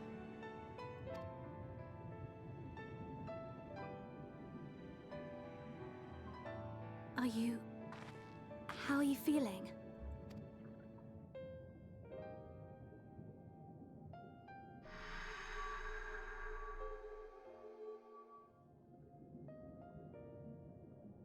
Still feeling like I'm gonna turn into goop.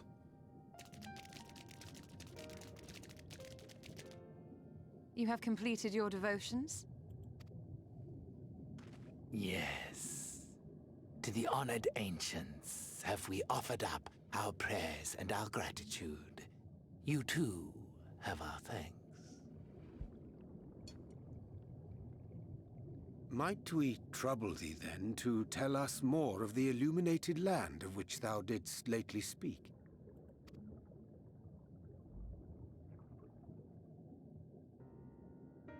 To the west of here lies a great trench. Some days ago, a light appeared in that endless darkness. Curious, we ventured closer and discovered in the depths an entire city.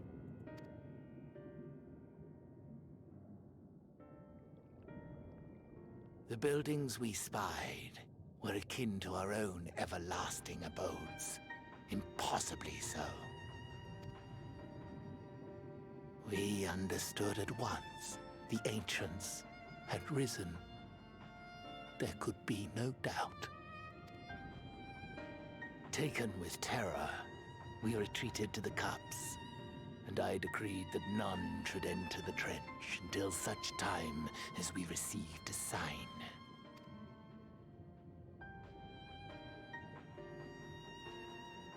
Might it still be possible to reach this city of the ancients? With no water to drown you, a finless one could now travel there. Yes. I am convinced you are the sign for which we have been waiting. My people will show you the way.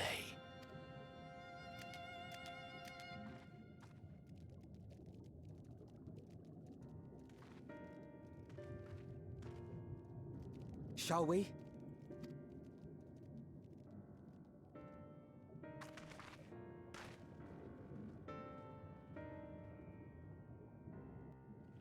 Yay! Let's go.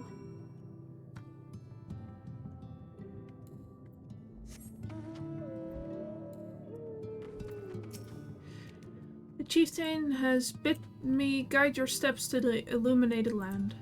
Come, the way lies downwards. Follow the path of coral and rock and join your comrades below.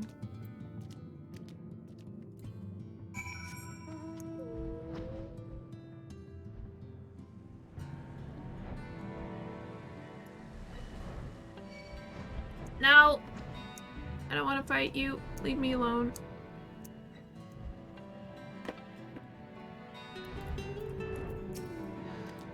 All are gathered, yes? Then I shall describe the path you must take. Enter the cavern beyond and follow the wall down, down, and down. Once at the bottom, find the passage to the northwest, then continue west and west and west. The way is not simple. Keep your friends within shouting distance and do not stray into the deep. Just before the journey's end, you will find the Caliban Gap and the barrier we placed at its mouth. This obstacle will fade should you raise a hand towards it. We have made it so. Most succinct explanation. We thank you for your guidance. Right, deeper into the depths we go.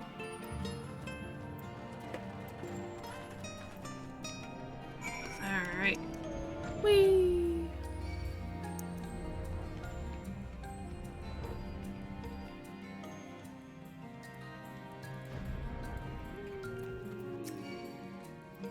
Our guide bade us travel. Oh, fuck off.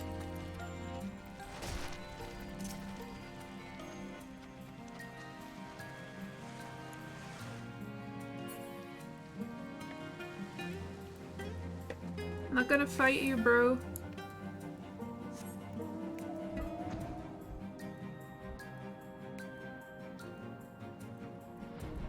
I'm just gonna shift into monk for if he pulls it again. Our guide bade us travel to the cavern floor and thence to the west. Yet it would seem these twining tunnels defy such simple instructions. Rather than rely on the direction alone, I suggest we scout with care and relay the path ahead for those who come behind.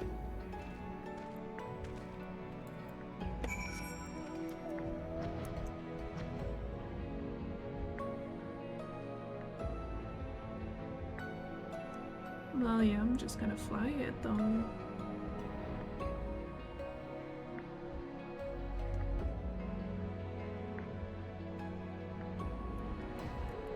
Alfie.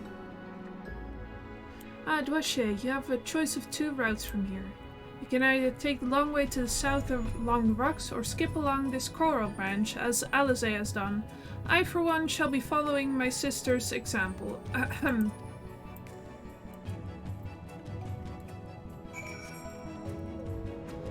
Or I could fly past.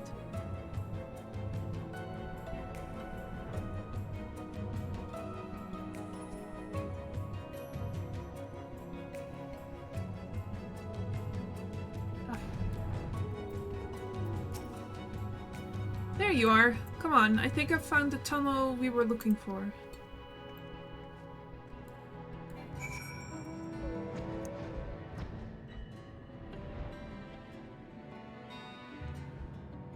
Love that funky looking coral.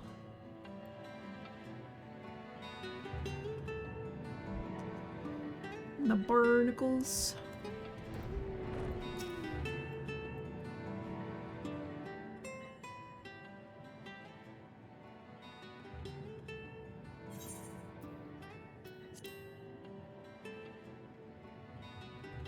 Here, this must be the barrier the Ondo spoke of. Well, that was rather more arduous than expected. I feel a sudden rush of gratitude for the smooth roads our ancestors cut through the wilderness. It was a treacherous path indeed. Now, I believe one of us needs but raise a hand to banish this next obstacle. Tuashe, I'd let you do the honors. Oh, I'm still in monk outfit. Oops.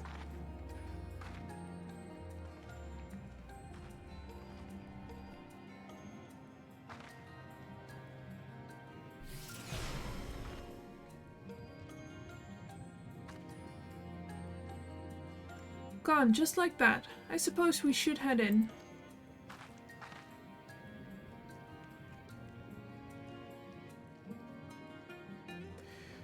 Like as not, this tunnel will be just as perilous as the road we walked to get here. Let's all stay aware of our surroundings, shall we?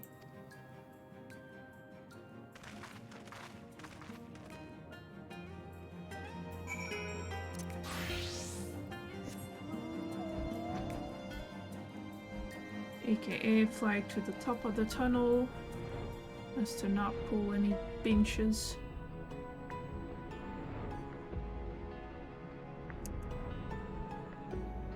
Whee!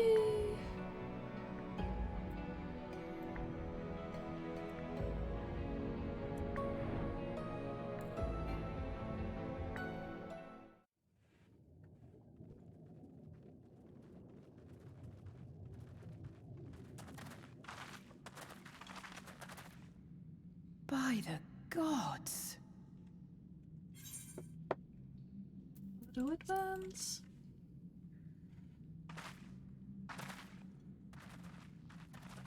Wow.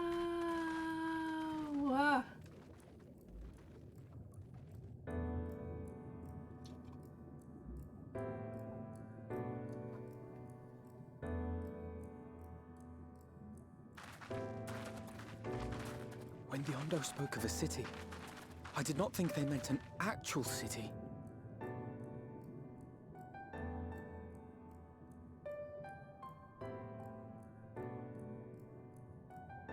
Then we are seeing the same view.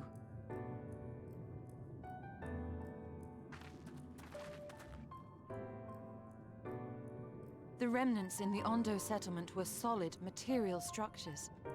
But these...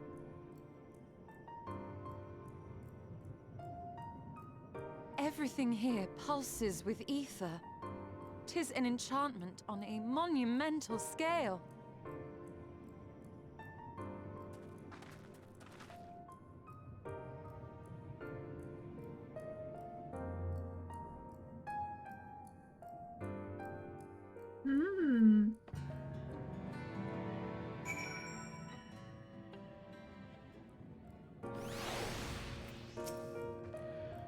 Tuashe, did you note the style of the architecture? 'Tis the same used for the remnants at the cups and the murals painted towers. Look closely. Emet-Selch has not simply reclaimed these ruins, he has layered the semblance of an entire city upon them. Gods, the magnitude of his artifice is staggering. Though it pains me to admit, we did not fully understand the feats of which an old world Ascian is capable.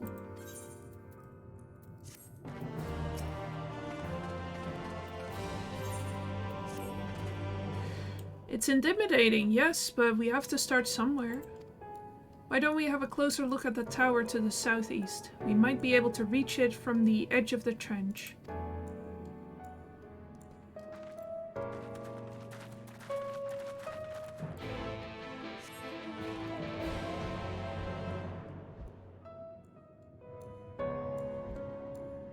Wow, wow, wow!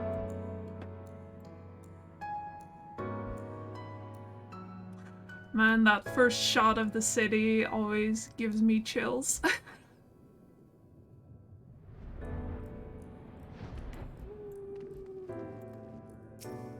Big door. Ah.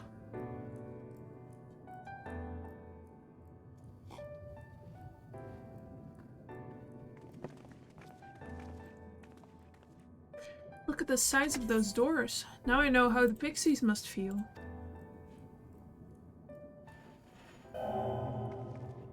Toishe Mumifeu recognized. Welcome to the city of Amarot. Will you be riding the lift? What? Did the building just welcome you? Mayhap it is not so passing strange. Did Emmet Selk not invite Dwashe to visit his abode? 'Tis plain their coming was expected.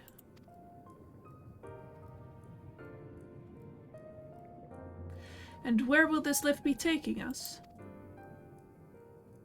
This lift services every level of the Akora Heights, but is presently configured to convey passengers directly to the ground floor. Well, there you have it. In the absence of some few hundred yalms of rope, we have little choice but to accept the offer. With the emphasis on we. I'm not about to let you walk into that place alone.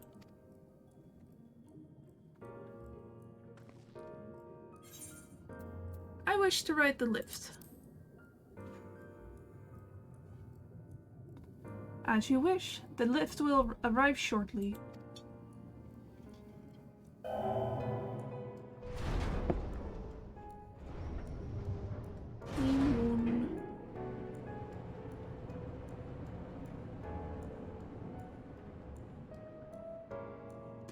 Next stop, ground floor. Facilities include the Bureau of the Administrator, the Bureau of the Architect, and the Capitol. Oh, it's so nice, right? It's very beautiful.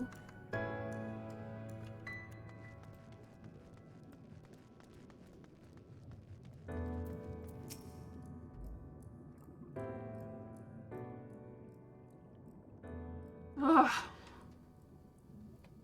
I love it. It's only at this distance that you start to realize just how big the buildings truly are. What did that voice call the city? Amarot?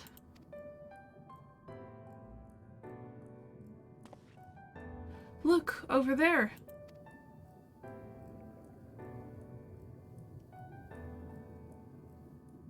Is that a person? Ah, no, my mistake. That's a giant. It doesn't seem to have noticed us yet. Giant or no, a resident of this place may have much and more to tell us. I say we make the first move. Alphino, you can't just... Ah!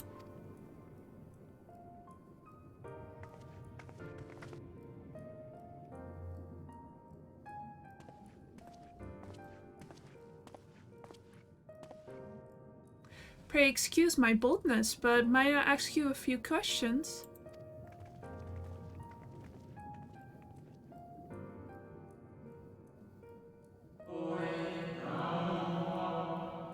Oh, what adorable costumes! Are you children on an excursion?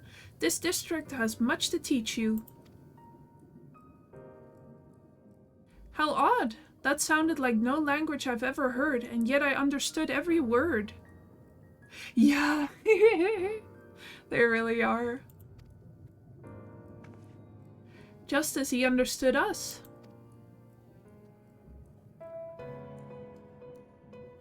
Ahem, and which district is this exactly?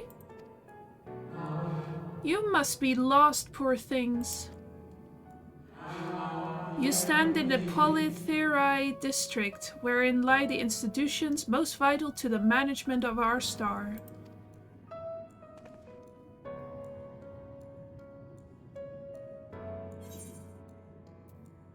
Can you tell us where to find Emmet Selk?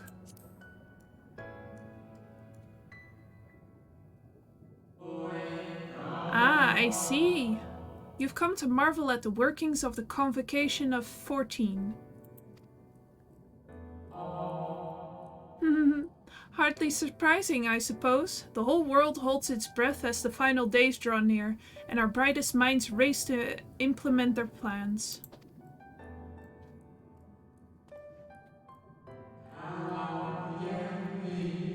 Thus you must understand that gaining an audience at this time will be next to impossible. You should hurry home now, before your families begin to worry. Do you need me to walk you back?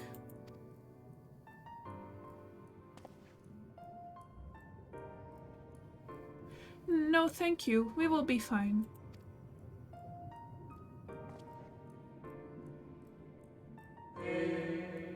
Very well. Take care, little ones.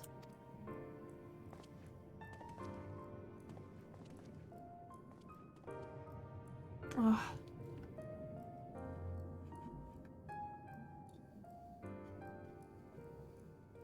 What was that all about? To my eyes, these people appear as arcane entities. I suspect Emet-Selch wove them from ether, much as he reconstructed the rest of the city. The final days.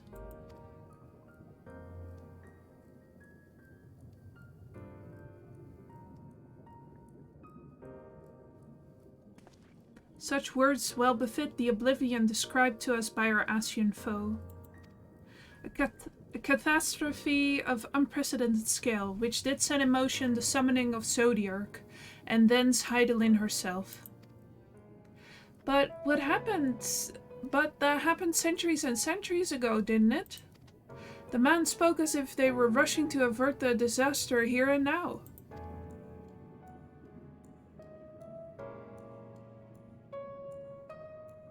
Unless, for these people, the distant past is the here and now. I believe thou hast the right of it, Master Alphino. This ethereal Amarot and its residents appear to be phantoms of a different age. Emet-Selch hath resurrected a memory, a moment in time from before the star was sundered.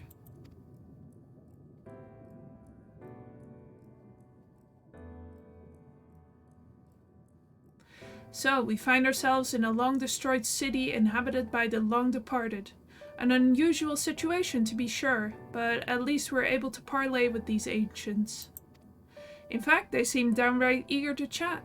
I say we use this to our advantage. Split up, strike up some conversations, and see if we can't learn the location of our quarry. And while we're at it, it wouldn't hurt to wheedle out a few more details regarding this Convocation of 14 and their impending disaster.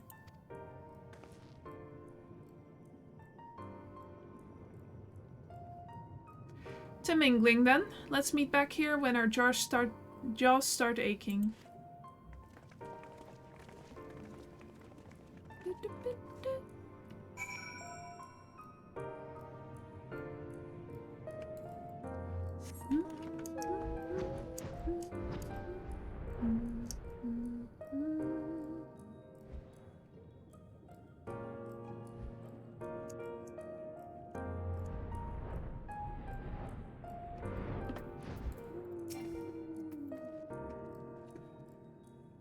Good gracious, child, where's your family? You should not be alone at a time like this. Run along home, quickly now. Have you not heard?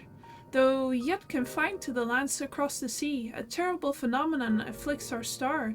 They are calling it the final days. 'Tis said it starts suddenly, a cacophonous keening from beneath the earth. The sound itself distorts all living things within earshot, and wrests from us control of our creation magics. Once that happens, all is lost. Fear, pain, despair. Every dread impulse is siphoned from our minds and given substance. An eternal fall of fiery rain, an incessant spawning of nightmarish beasts. None can point to the source of the phenomenon. 'Tis as if the star itself has fallen ill, as if a force inimical to life now festers and spreads. It is only a matter of time until Amarot too responds to that discordant squall. You should stay with your loved ones, child. Stay with them.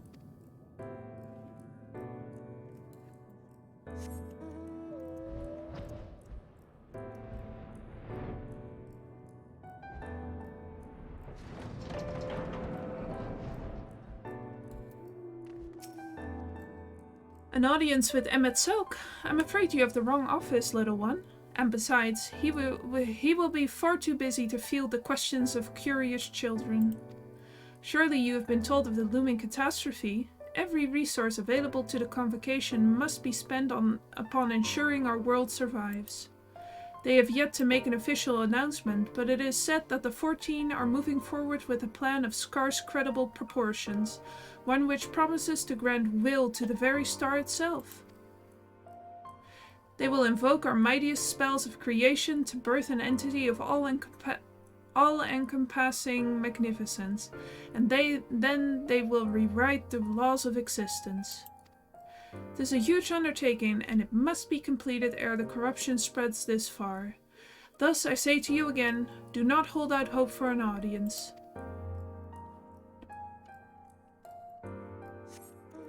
We'll see about that.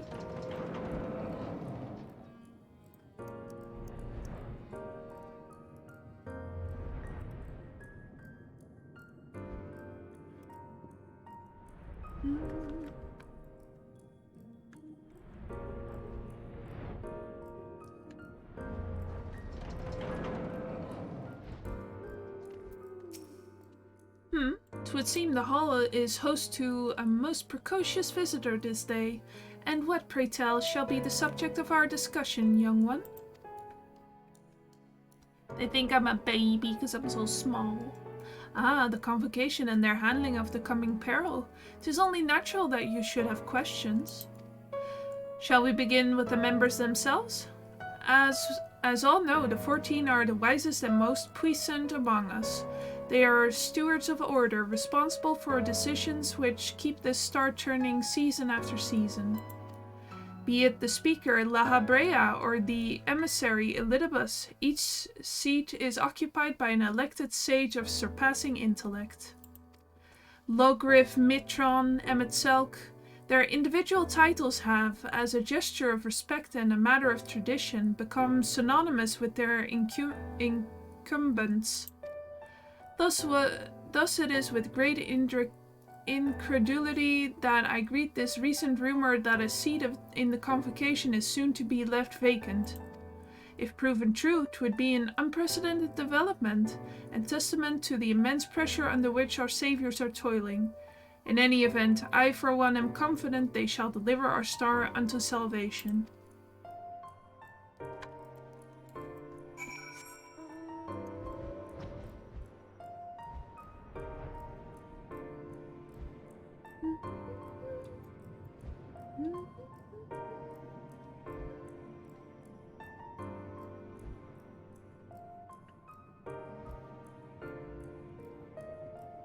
Up. Hello. Dwashe, if I was not certain before than I am now, the people of this city believe they face the end of the world. I cannot imagine what purpose compelled Emetselk to recreate this ancient Amarot. And yet, I fancy I hear his words to us echoing throughout this ocean trench. He would have his story known.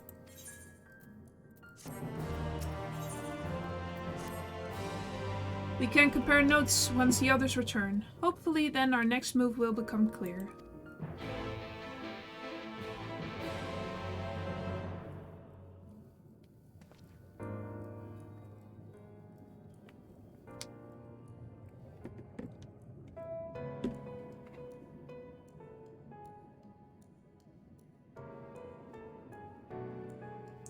It would seem our conversations were much alike. A looming disaster, creation magics running rampant, and this Convocation's efforts to bring salvation out of chaos. I suppose there was talk of little else in the time when these events came to pass. Urianger, if I may, what are your thoughts on the Ancients' art of creation? A fascinating discipline indeed. Aught the mind can conceive may be rendered in reality. All that is required is a clear concept upon which to focus one's will. 'Tis not dissimilar to the primal rites taught by the Ascians, wherein ritual ceremony breathed life into figments of myth and legend. I see we arrived at the same conclusion then. The people who lived in the age before the Sundering were blessed with vast reserves of mana. No matter how draining these creation magics must be, it seems they paid the cost with not more than a fraction of the ether which coursed through their own bodies. If we were to attempt the same, such spells would soon deplete our energies, and then seek to draw the balance from elsewhere, from a hoard of crystals mayhap, or from the fairy land itself. Thus, when this art of creation was placed in our hands, it became, in effect, a means for destruction. An interesting matter which no doubt bears further study, but despite all these revelations, I worry we are no closer to finding Emet-Selch. Has anyone learned aught which might lead us to his location? Not directly, mayhap, but from what I've heard, it seems the Convocation of 14 is sequestered in the nearby Capitol building. When we went to see for ourselves, the attendant wouldn't let us through without a writ of permission. So we tried our luck at the Bureau of the Administrator, where we thought these permissions might be issued, but the clerk said he couldn't help us since our names didn't appear in the registry. And that was where we gave up. I wondered though, Duache, could you be eligible for one of these writs? The voice in the lift seemed to know who you were. It might be that your name is registered at the Bureau as well. Worth a look, I'd say. Meanwhile, I'll head back to the capital and search for a less official point of entry, just in case. Pray allow me to accompany thee on thy reconnaissance. An arcane perspective may prove needful.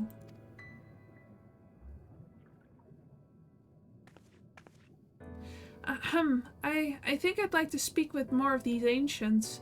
Maybe they know something that could help cure Duache's condition. Would you mind coming with me?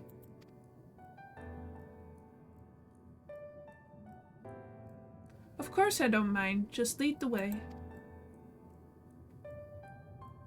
No hard feelings between them. Then Y'shtola and I will busy ourselves with further exploration. There is surely more intelligence to be had. And so we part ways once more. This time, however, let us reconvene in front of the capital.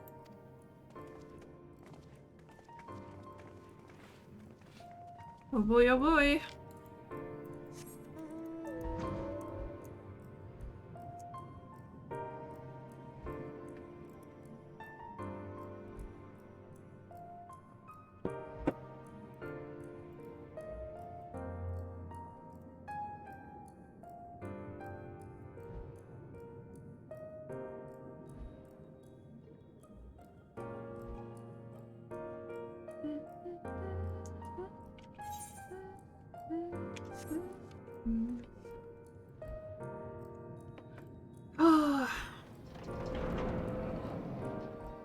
Alright. A visitor's writ? Yes, I can assist you. Full name, please. Duache Mumafeu. Please wait near the counter while I confirm your details.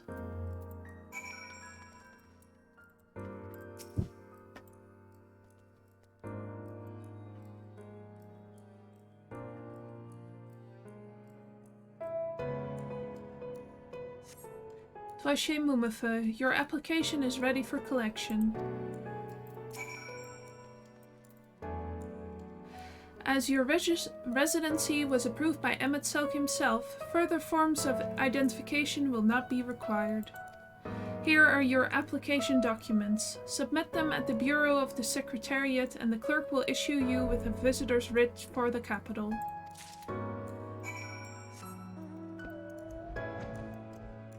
Everyone's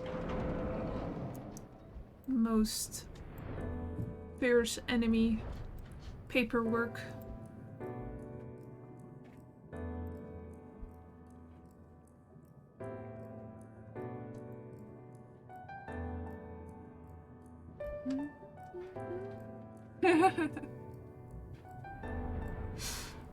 Oh, we have such a good cutscene coming up, and I'm excited.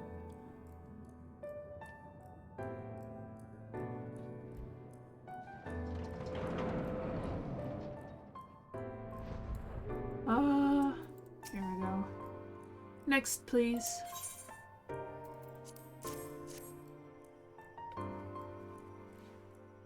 Visiting the capital, are we? Please take a seat. Your name will be called once your application has been processed. Taking a seat on this big old bench. Up.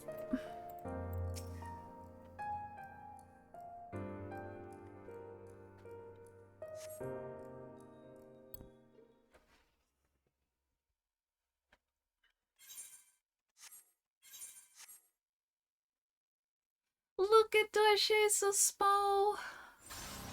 Oh no.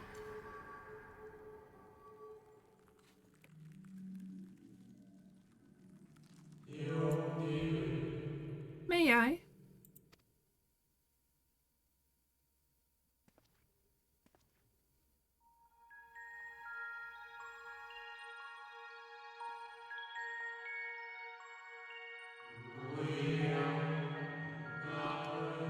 You, I think, are from a time beyond ours. Have you followed in the wake of Emmett Selk?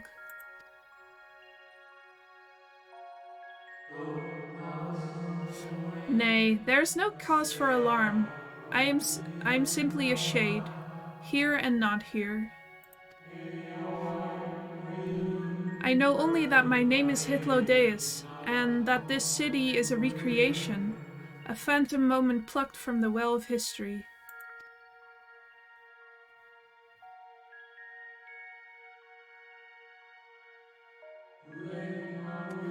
These others seem unaware of their pale existence, but I wonder if Emmett Selk's mind was distracted when it came to my reconstitution.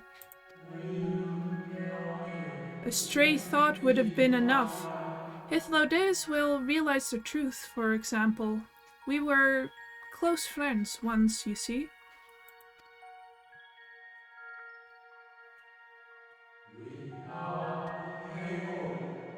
And yet, in spite of my perception, I play the same role as all the rest. A bit part, meant to bring color and noise to this well-crafted stage.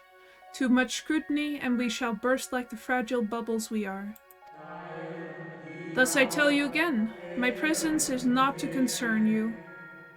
I wish only to share your company whilst we wait.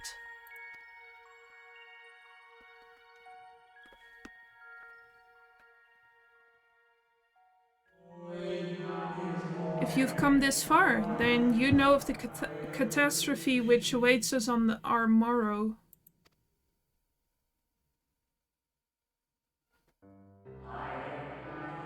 The final days, what began as isolated incidents soon swelled into a world-spanning threat. The Convocation of 14, well, it was 13 at the time, endeavored to create a will for our star. They would repair the fundamental laws of order and halt the spread of destruction. But creations on such a scale required an immense source of power.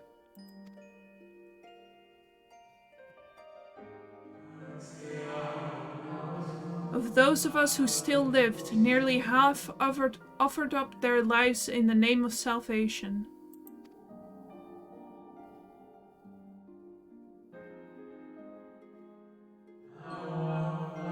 And from their sacrifice, Zodiark was born. Just as we had hoped, he reached forth and halted the march of oblivion. Yet, oh, how the star had suffered, so many species lost. The land was blighted, the waters poisoned, and even the wind had ceased to blow. Once more did our people give themselves to Zodiark. Another half of our race sacrificed to cleanse the world, to ensure that trees and grasses and myriad tiny lives would sprout and grow and flourish.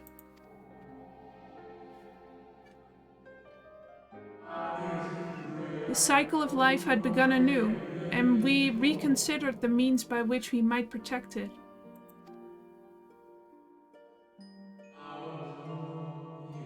The Convocation decided thus.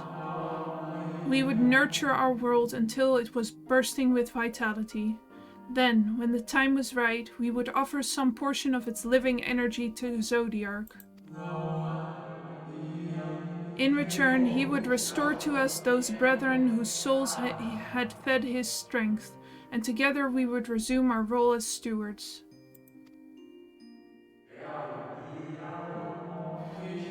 There were, however, those who disagreed with this plan. They argued that enough had been sacrificed to Zodiarch, that this new world should belong to the lives newly born. These dissidents surrendered their lives' energies in the creation of Hydaelyn, an incarnation of their opposing belief.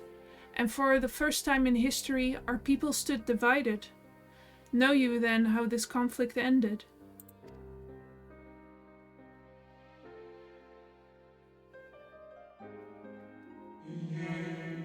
I thought you might.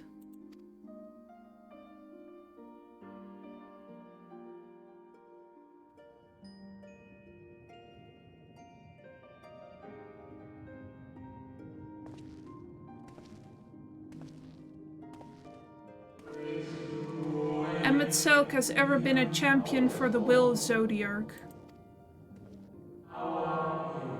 The original plan may have been set back by millennia, but he will not have abandoned this course.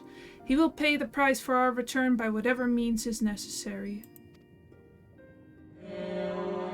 And though he may carry himself with a certain glib ease, Emet-Selch is not a man to bear his burdens lightly. In fact, I imagine they have grown only heavier with every passing century.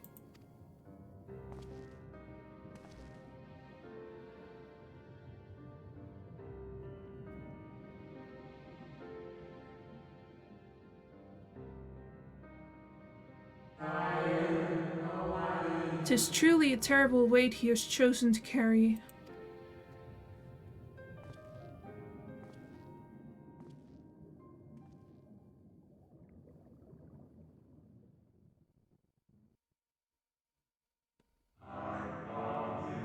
Dois-je Mumafeu?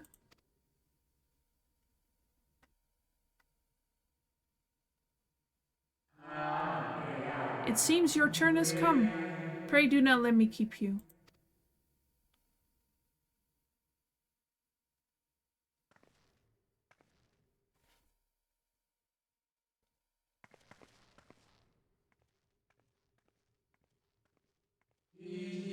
Ah, there was one last thing. You walk with another at your side, yes?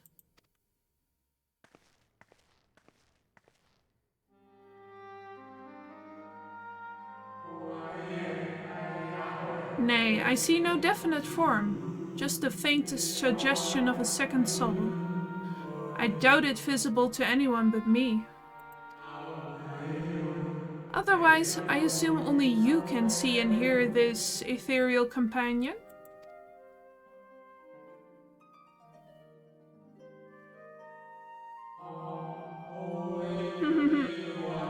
Your connection is hardly a coincidence. In our time, the two of you were one. The color of your souls tells the tale.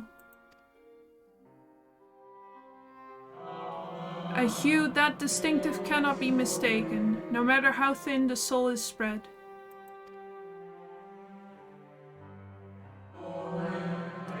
Ha! This is just the kind of fate I might expect for one such as them. Surely Emet-Selch has recognized the hint of them in you.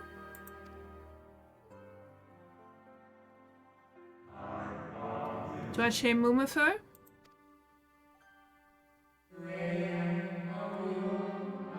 Fare you well, my new old friend. May you find it what it is you seek.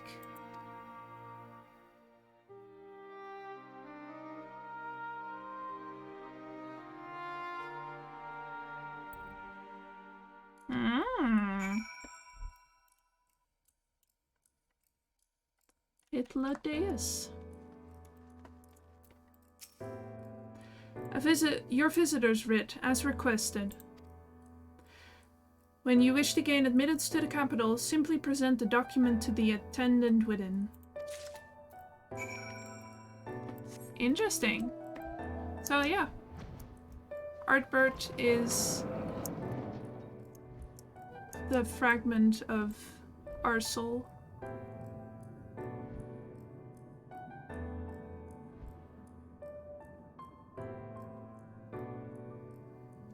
Which explains why only we can see him. Oh my god, we're truly soulmates.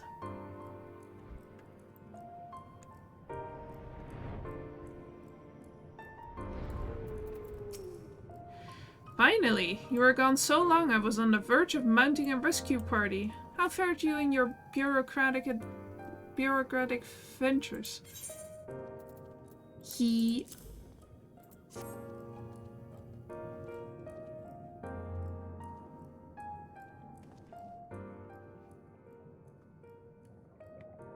Ah, I see my instincts are correct.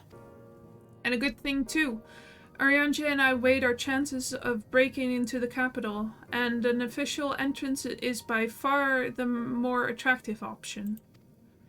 The capital boasteth not a single armed sentry. 'Twould seem that in their time they did not deem it needful to post guards. The windows and doors, however, appear heavily warded. Though mightily did we strive, with strength mundane and magical, we failed to budge them even a fraction of 1 ilm. Mayhap 'twas simply the case that Emmet Selk's recreation did not extend to their usual function. We didn't try everything, of course, but we thought it best to conserve our time and energy for more pressing matters. Speaking of which, Reen and I tried asking about a cure for you. The problem is these ancients didn't exist beyond Amarots today. They will happily tell their own tales, but whenever we attempt to explain our situation, the conversation quickly became muddled.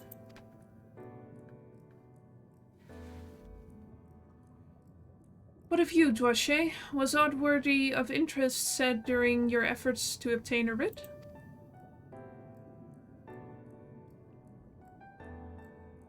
So many things.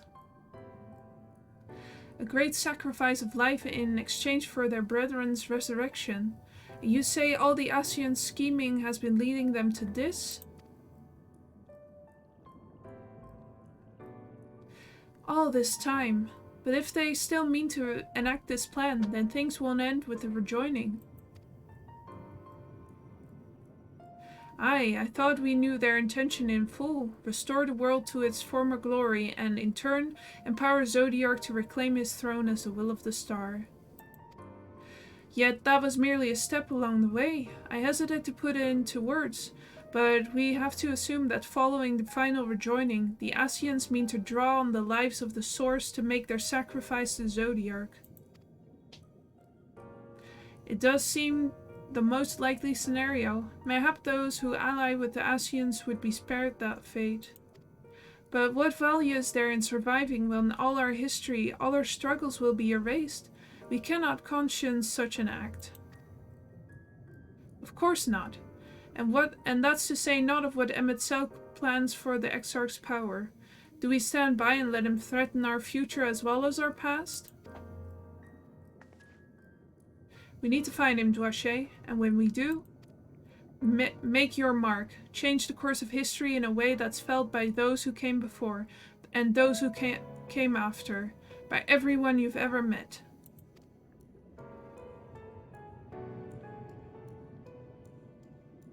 Change things so that even my other self, dying somewhere in that future calamity, will smile and say, I knew you would win.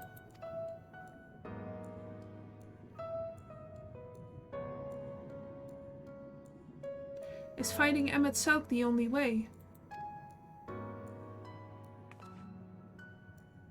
He created an entire city. It will take everything we have to defeat him, if we even can. And if you push that hard in your current state, the light will break free.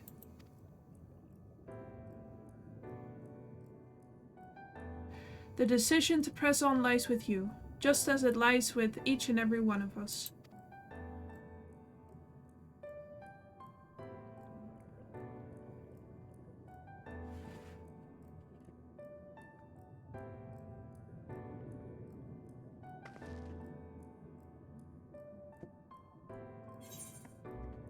Let's keep going.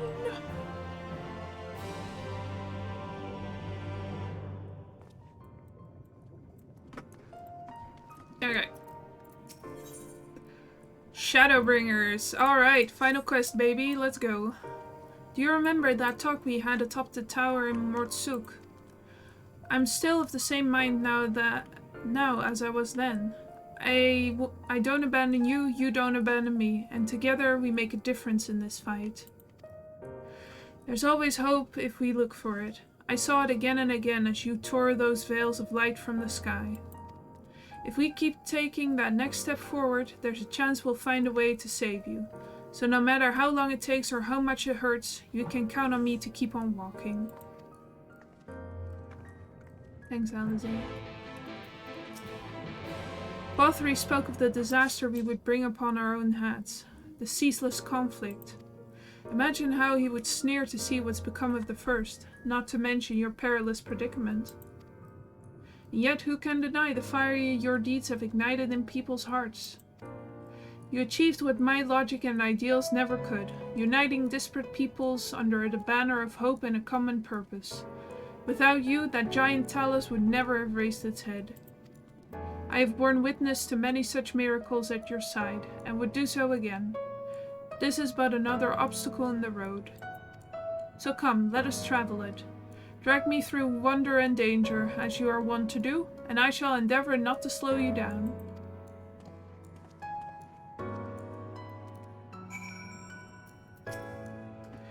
As well thou knowest, if we are to usher Emet-Selch unto his rest, we must needs bind his ashen soul, and then shatter it with overwhelming force. The former task requireth our sight, such I have prepared. Upon the Exarch's asking, no less, though it was never mine intent to provide said boon. Oh, ever mine intent. The future whence our noble friend doth hail is a world fallen to Ascian artifice, and he would not see such grim history repeated.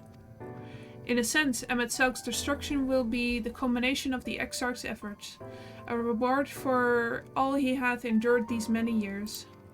Yet, even as thou stridest unto the jaws of peril, forget not but that his fondest wish, and that of many others besides, is to see thee survive until the morrow. 'Tis in pursuit of that happiest of outcomes that I do pledge to remain at thy side.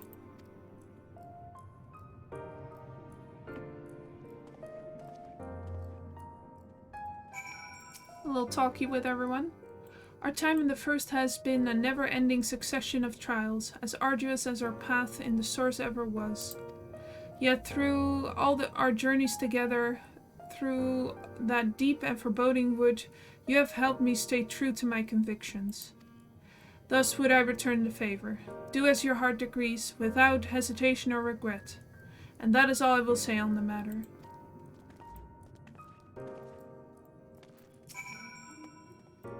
Well, this has put everyone in a solemn mood, hasn't it? Honestly, we're not even sure this will be the end of it. But I suppose we should speak our minds when we have the opportunity. You taught me that much in Amareng. So forgive me this moment of sentiment, Wache. By dragging me into this sorry mess, you've given me the chance to think and act as I should have, for Reen's sake. Words cannot express how much this has changed my life, or how grateful I am for your support. So I shall express my gratitude through actions instead. No matter where you decide to go, I will be there, guarding your back.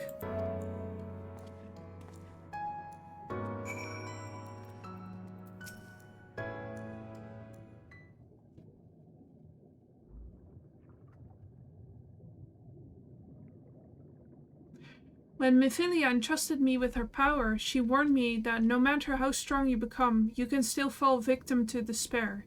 You can still feel powerless. And she was right. After you collapsed at Mount Gulg, my hands wouldn't stop shaking. If I made a mistake, if I failed to bind the light within you, I was terrified you would die. Even now, you could be moments from turning, and I wouldn't know how to save you. You, Thancred, the others, you've all been there when I needed help. Mephilia surrendered her life to me, her legacy. I should be ready to do the same for you. And I want to, I do, but I just... I'm not good enough. She told me to follow your example, and I've tried. I've really tried.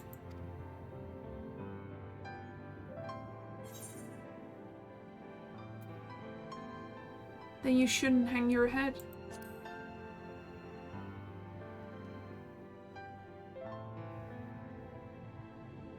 I shouldn't?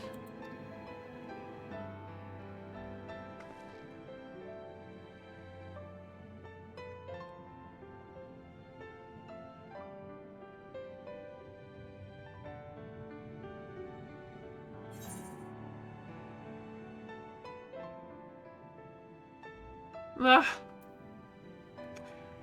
That's what Harshaphon said to us before he died. Fate can be cruel, but a smile better suits a hero.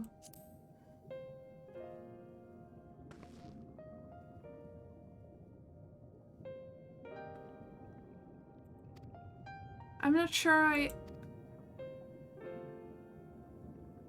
Actually, never mind. I think I'll understand better if I try it for myself.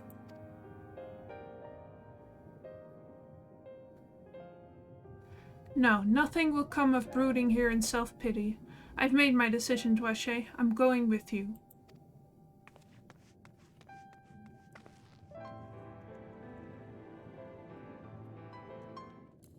Alright, everyone convinced? Let's go! Kick the door down.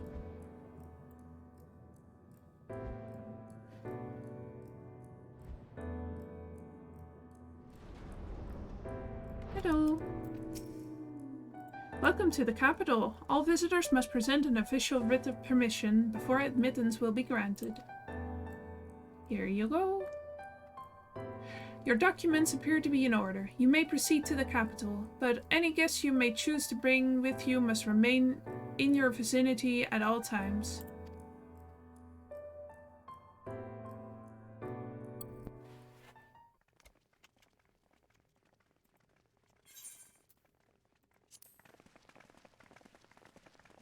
Here we go.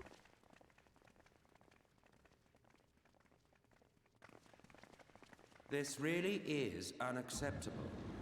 I gave you very specific instructions. Emmett Selk.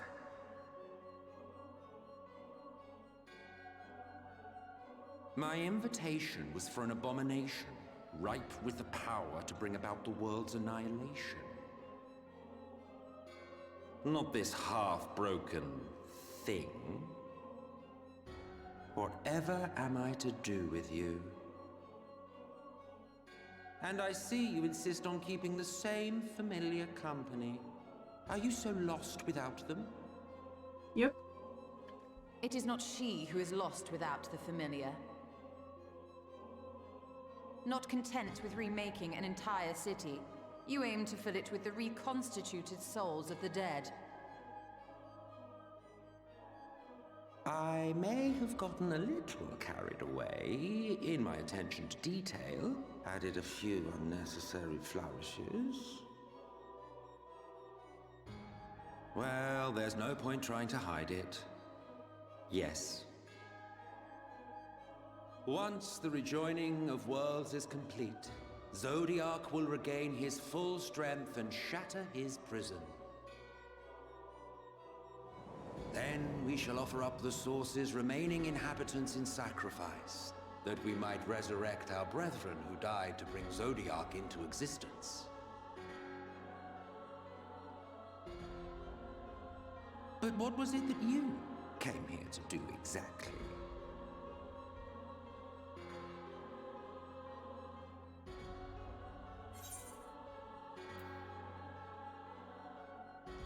We came here for the Exarch.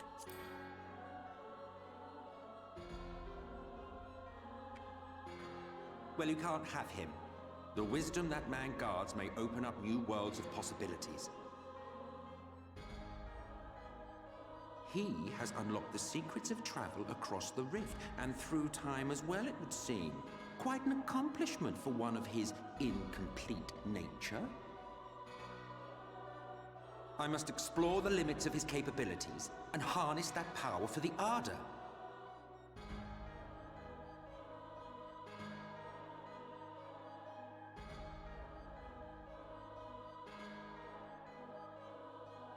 Even now, after everything, you refuse to see reason. You think it unfair that you are subject to suffering? That your lives will be sacrificed for the Ancients? Look at me! I have lived 1,000 of your lives. I have broken bread with you, fought with you, grown ill, grown old, sired children, and yes, welcomed death's sweet embrace. For eons have I measured your worth and found you wanting. Too weak and feeble-minded to serve as stewards of any star.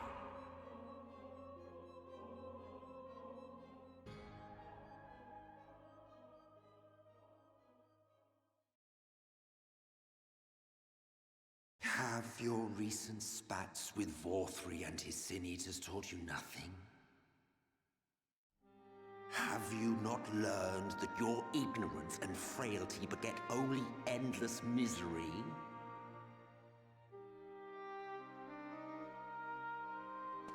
How long do you mean to perpetuate this farce? How much more must I endure your bumbling interference? Let us imagine that the laws of reality are again undone and the world faces true annihilation. Do you honestly believe that half your number would sacrifice themselves to save the other? I'll say it after. Of course they wouldn't. And if you had witnessed history unfold as I have, you would reach the same conclusion.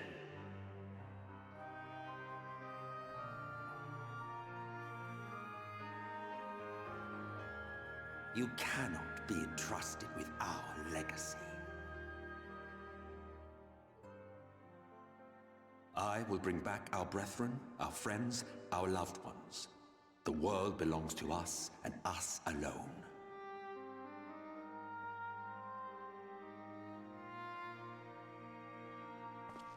The body he's currently in is, Varus's grandfather and Xenos' great-grandfather. So that's what he meant by sired children.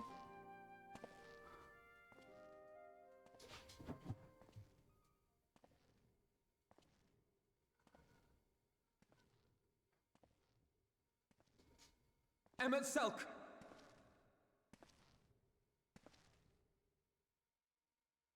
We understand, truly, but it makes no difference.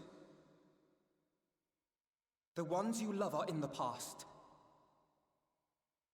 while ours are here in the present.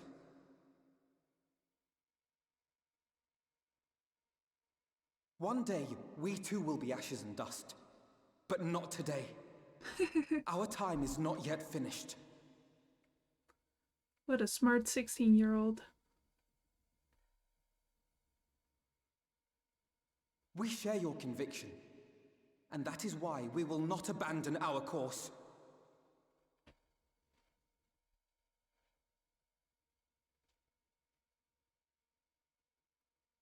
You think us the same?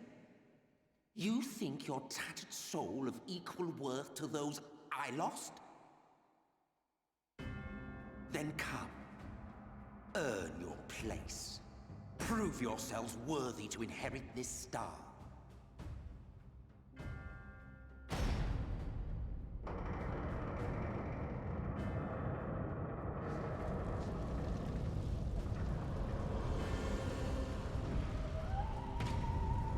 Behold the coming oblivion. 'Twas the end of our era and the beginning of our great work. A fitting backdrop for your final judgment.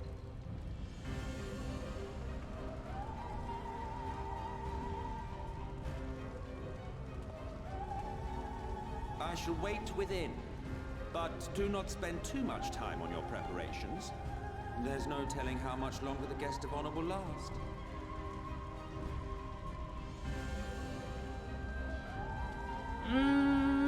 Dungeon time.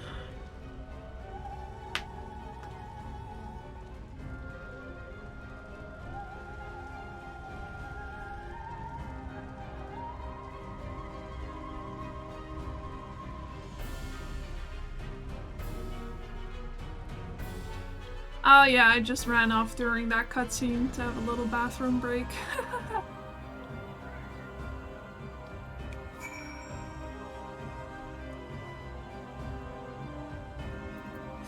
Alright, let's see if there's people willing and able to give me a hand. Please! Please!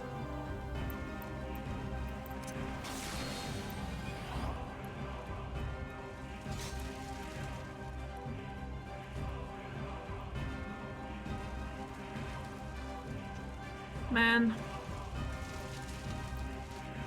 This is taking a little bit longer than I was hoping it would. Like this entire thing. I still want to finish it all tonight, but I understand if you have to dip out before the end.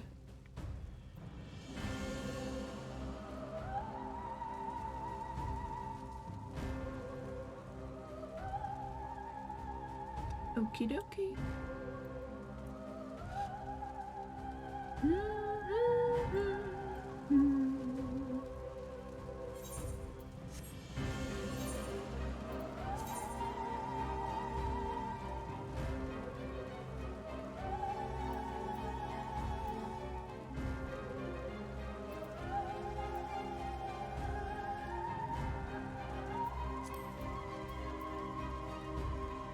Come on.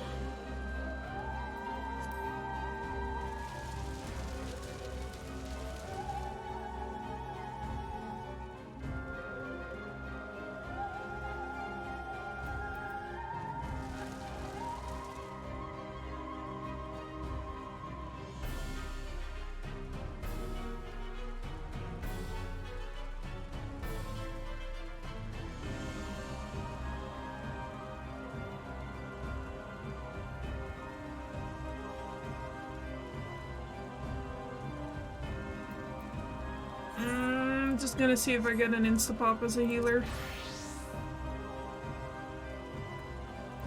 Ooh.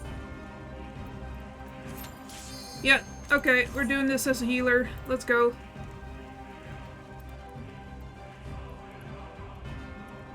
Come on, DPS. Give it to me.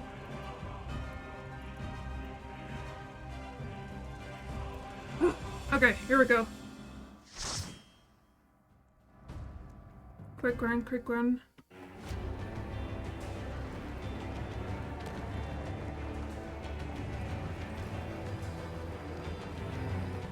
Ain't that just the way? Classic.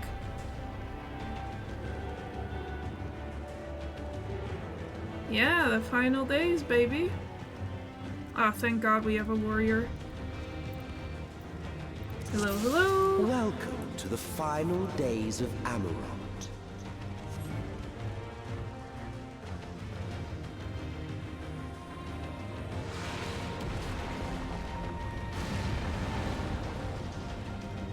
The fabric of our star began to fray, and the unchecked energies of creation begat malformed beasts.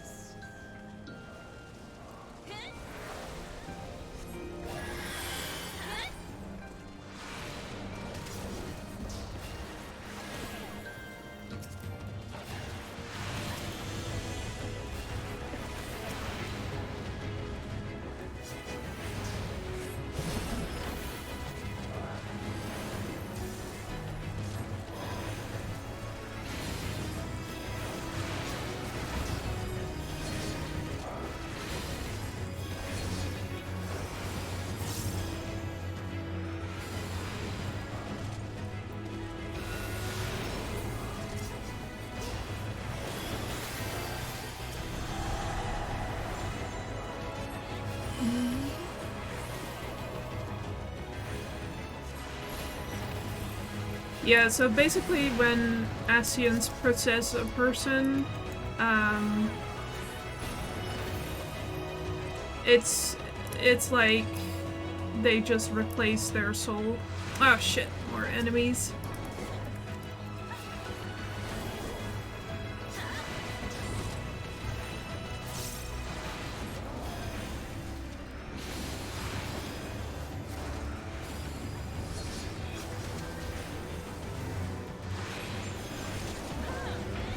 So it's not like Xenos isn't really his kid, but or great grandchild, but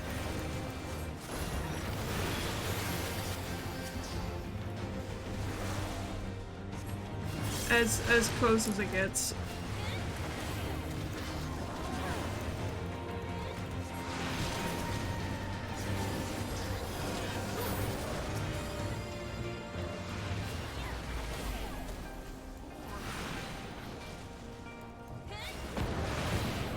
Come on now. We're supposed to be quicker than thrust.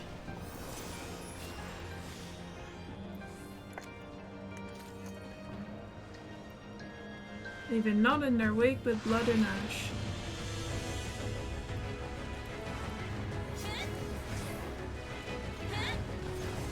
Oh, we're doing water well. I see.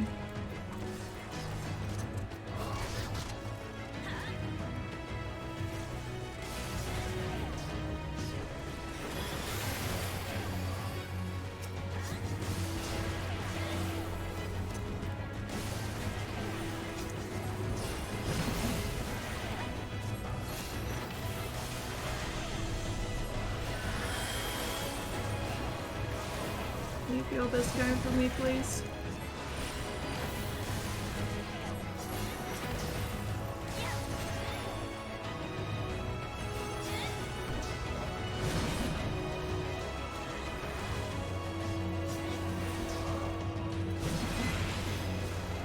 So it's a little bit of breathing room.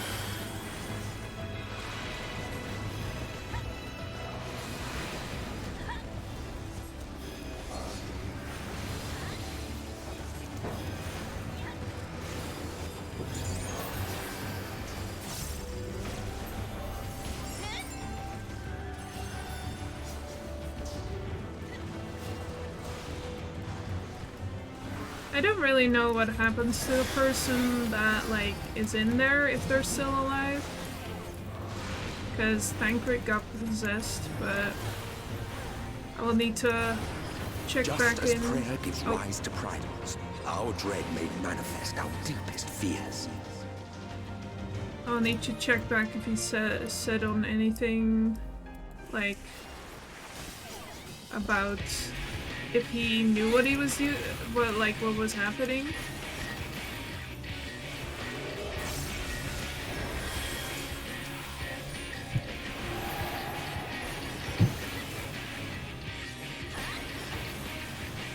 Or if he was just kind of asleep.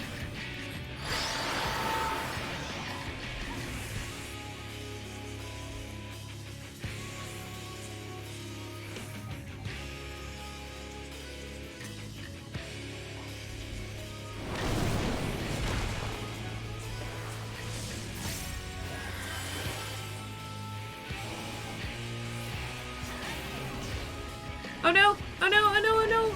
Get back!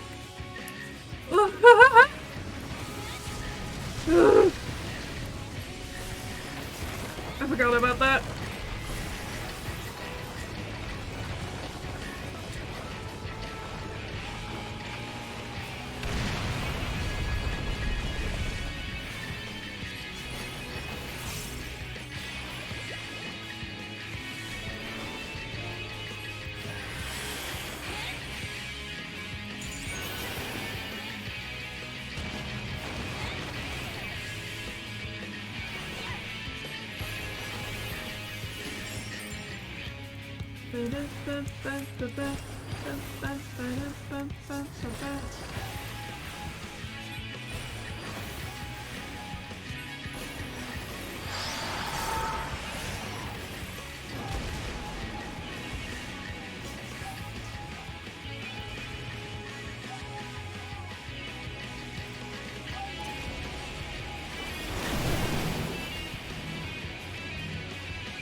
thing to die right now. Please. Thank you.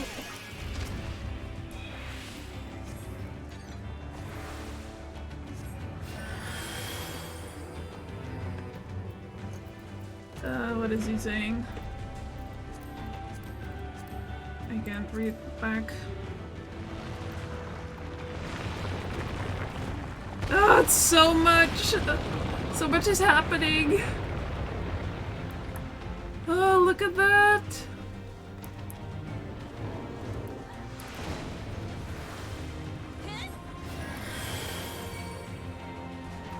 Keep me alive, please.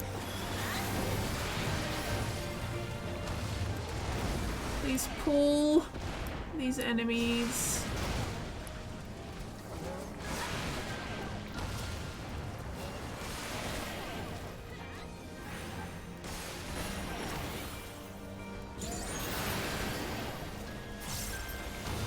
Die.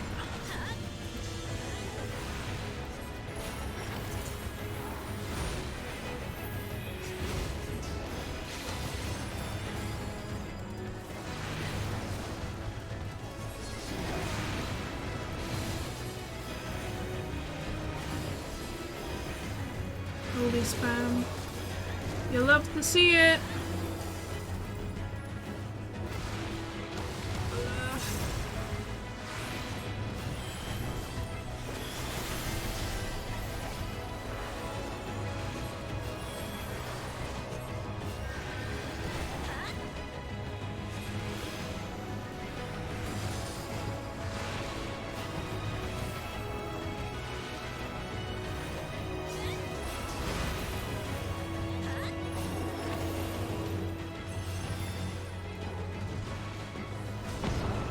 Yep.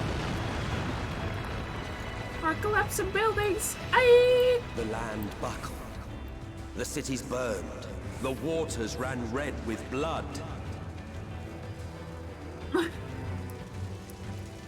My eyes are filled with things that are happening.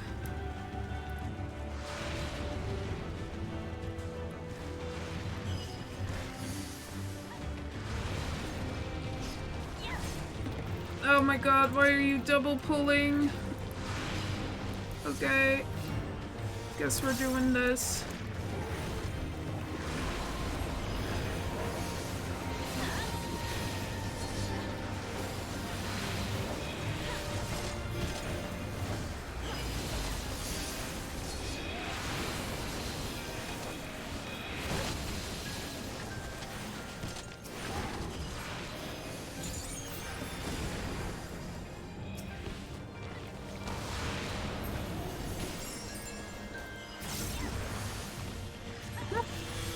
Look, he's just healing himself.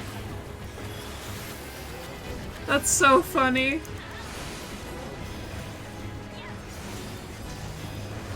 I didn't even cast anything on him then.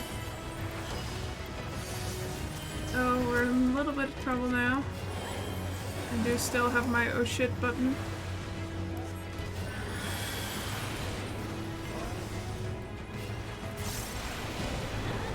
Can't even catch up with them.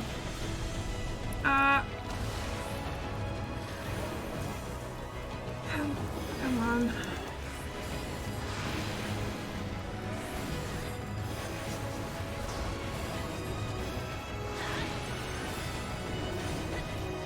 I haven't run this many times, only like once or twice.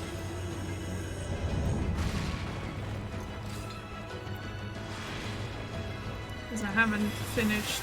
Oh, whoops, that's the wrong button. I haven't finished Shadowbringers that many times. Ugh. Yeah, come on.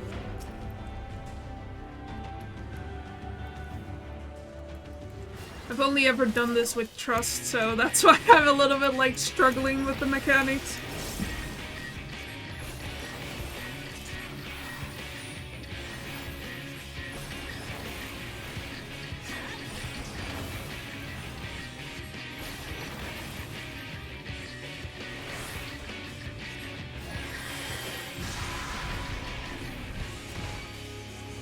Pick them up!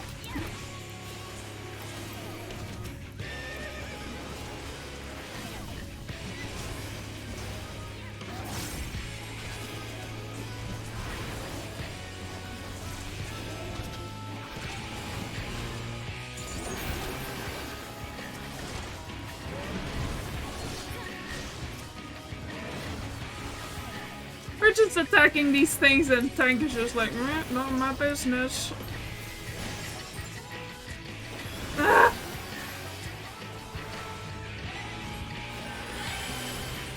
You could at least pull, sir.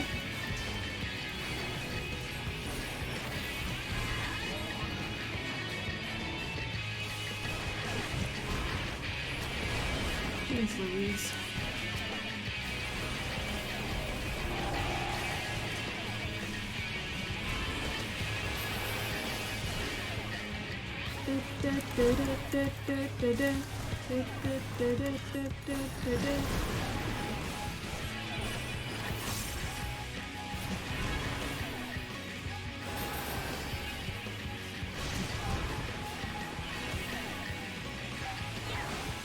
At least I'm safe in the knowledge that I'm a decent healer.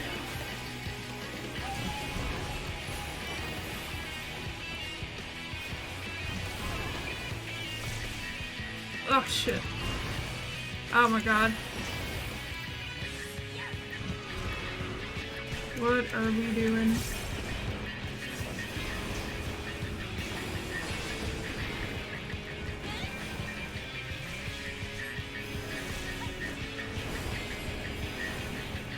Time for holy spam. Oh my god, if there ever was a time.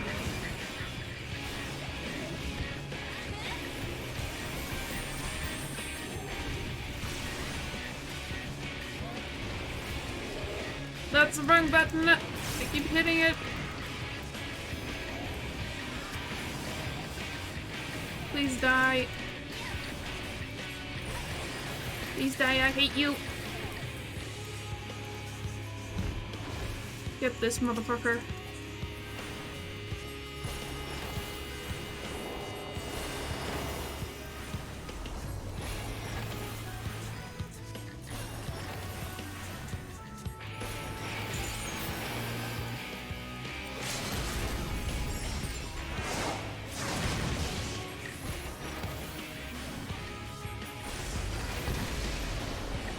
You. Yet this is far from the worst of it.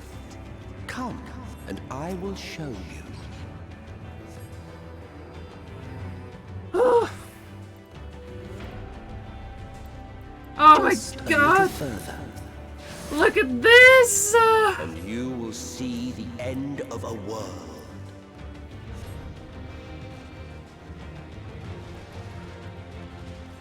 Stop double pulling.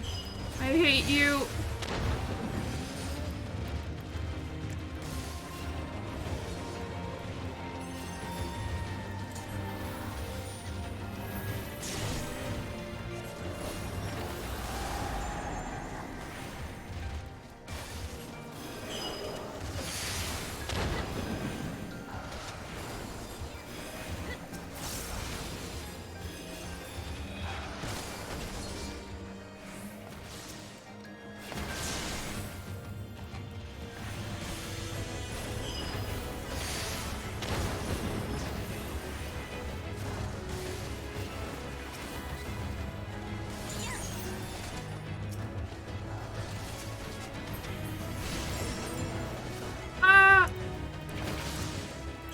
Oh shit.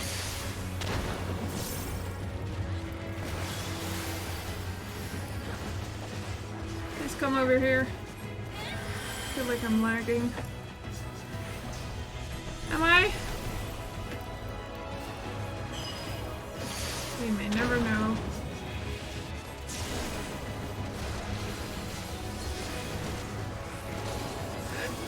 No, no, no, no, no, no, no. Don't, no, don't, no, no, no, no, no. Ah! Press your cooldown, sir. Jesus Christ.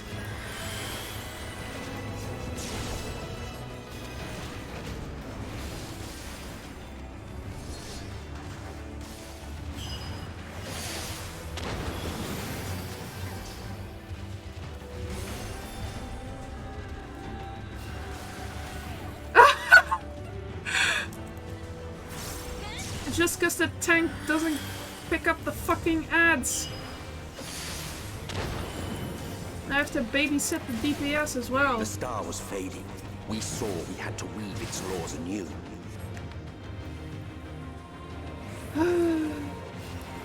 Okay. I'm lagging.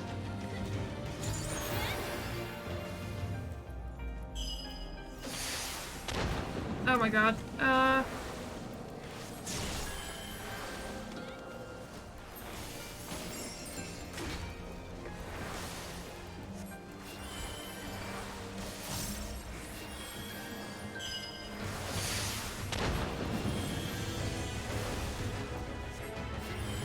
See, I have to keep doing this with you now. Nope. It's too much, too much, too much, too much. My hands are sweaty!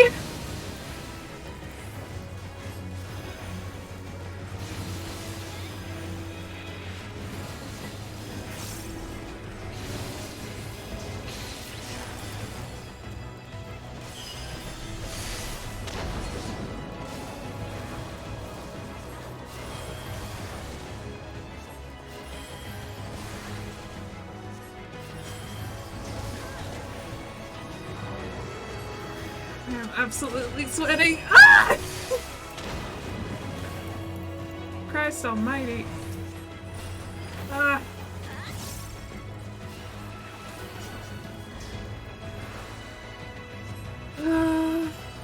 Don't stand in orange. Me at myself. But between us and our goal loomed a final misbegotten fiend.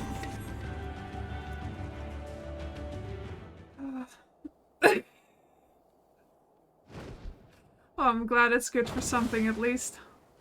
Are you gonna pull without waiting for me? Are you gonna pull without waiting for me? Tonic Riddle, Therian. How fun is that? Oh, look at that. At least he waited for me. Well, far be it for me to scorn him for that.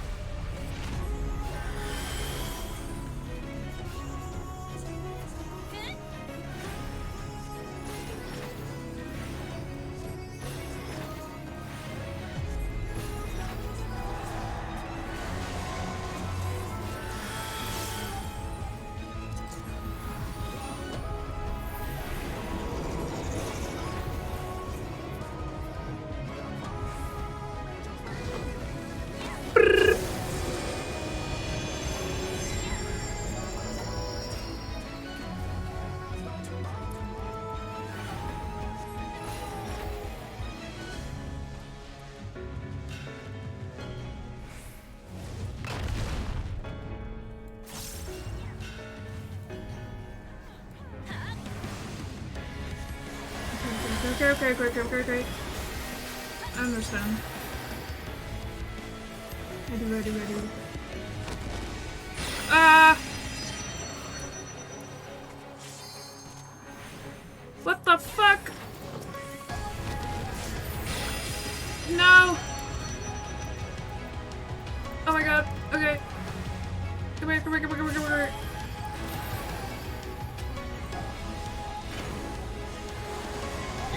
No! Oh my god, you keep dying.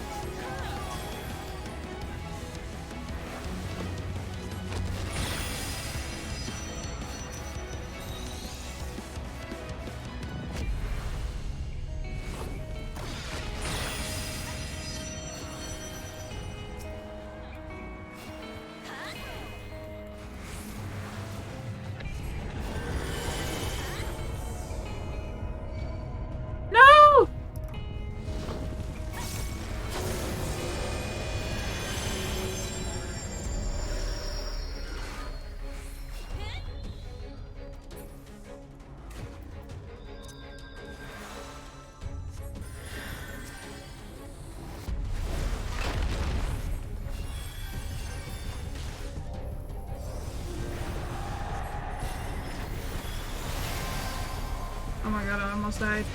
No! Hello, can you pull?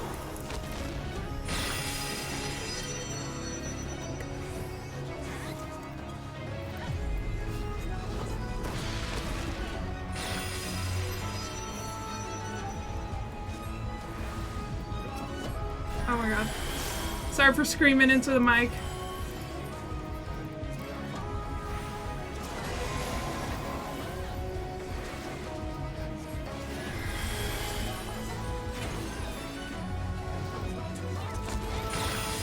No! Okay, I'm okay. No!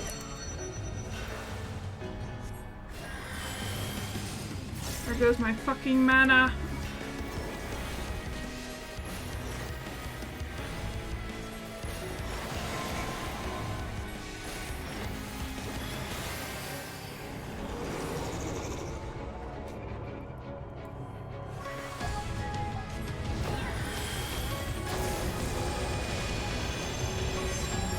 Oh no! The platform.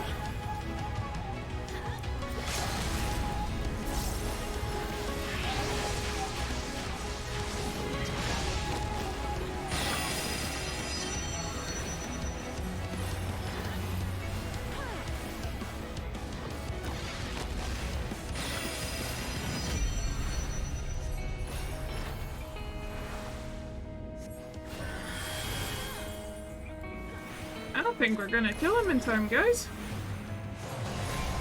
I really don't want to do this again.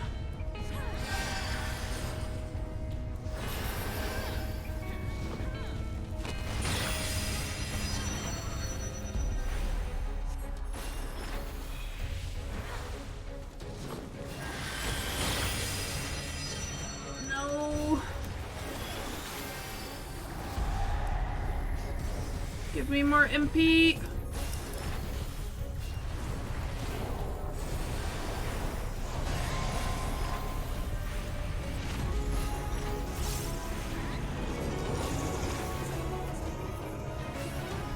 Our final hurrah! Come here!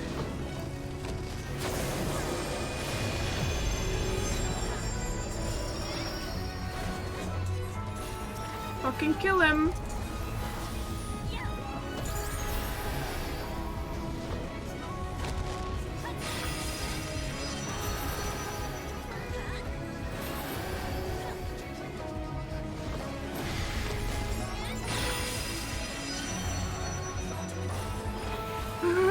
Come on, it's 8%.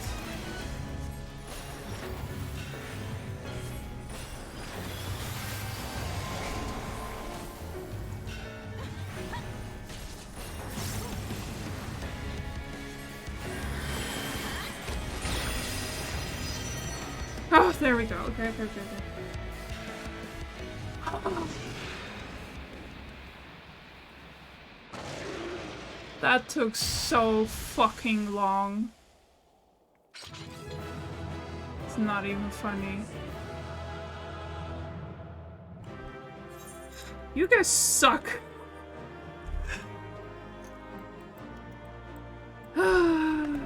Yeah, GG. Fuck yourself.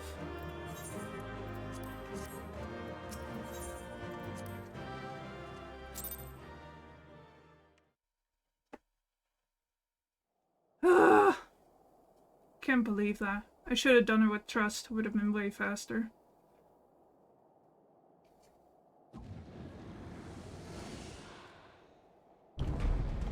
Absolutely astounding. Oh shit, I'm a healer for this cutscene. You prevailed. Well, whatever. Who cares? This outfit's good. Nevertheless.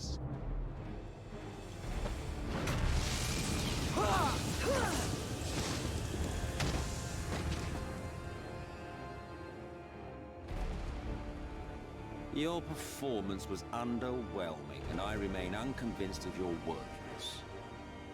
Oh, you tower over your misbegotten ilk, no doubt.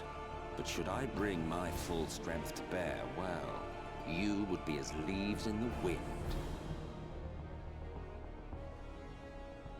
The gulf between us is a reflection of the disparity between the world as it was and what it has become.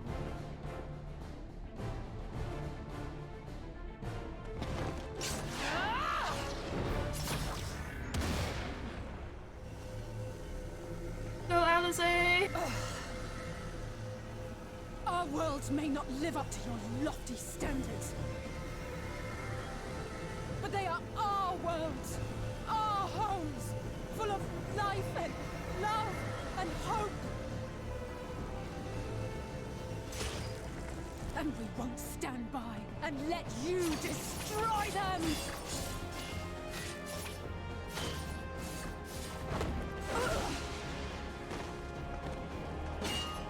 Alize! You are a mistake. For we who have known perfection, the shattered source and these shards are ghastly mockeries of the true world. The ephemeral lives you exalt are pale imitations, utterly devoid of meaning.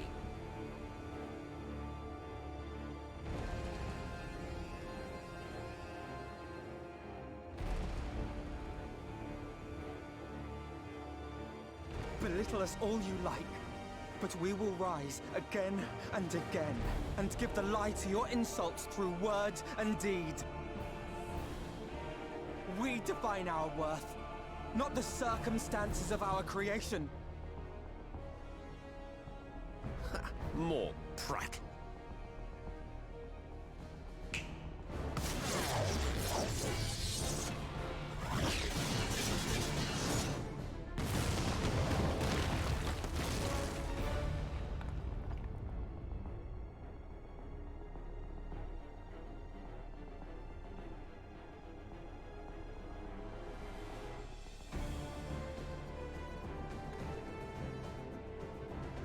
Fool, who are you?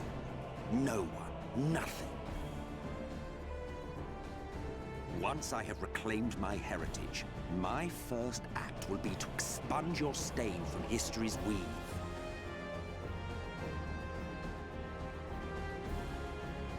My world will have no need for heroes.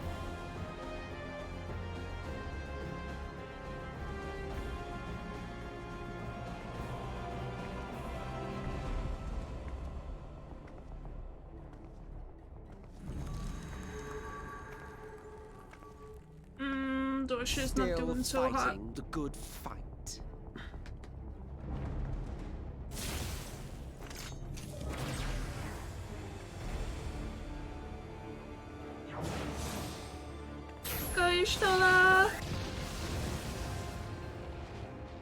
It is true that all we hold dear is fated to fade away. But that is no reason for us to forsake it. To take what steps we may, and thus mark the road for those who would follow. To strive for the best of all futures. Be this not also thy purpose?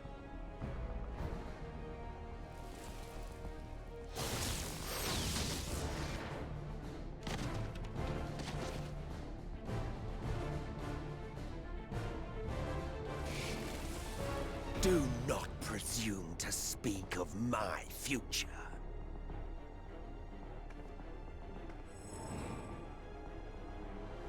And you?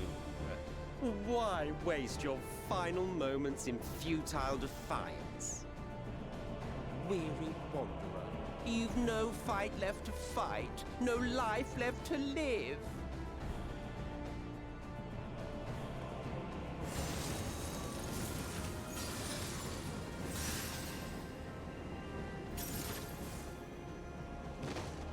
Not now.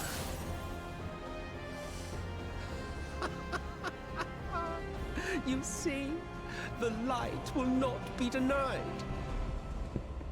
Surrender to your fate, and let the transformation take you. Rise up in madness and fury. Devour the vermin infesting the land which is rightfully ours.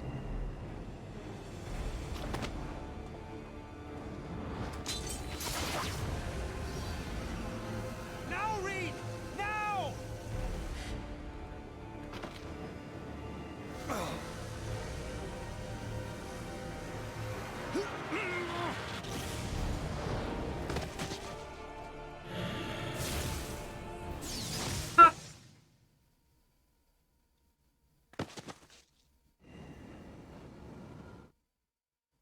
That's it. You have to hold on.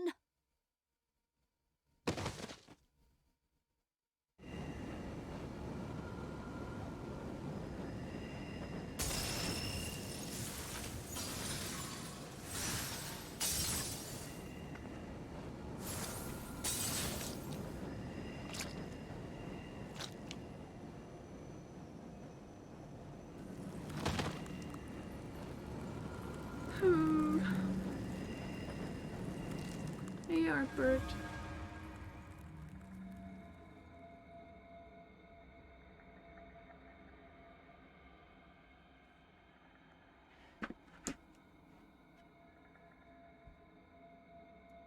If you had the strength to take another step, could you do it?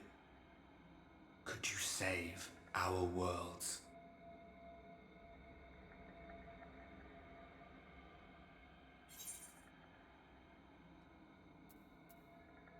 You know I could.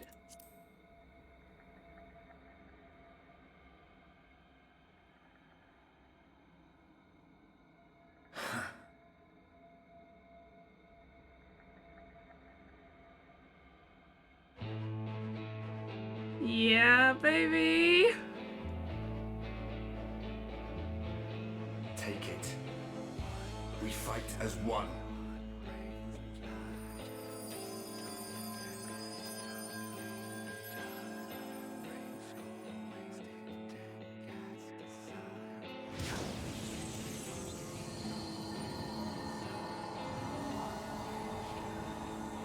This world is not yours to end. This is our future. Our story.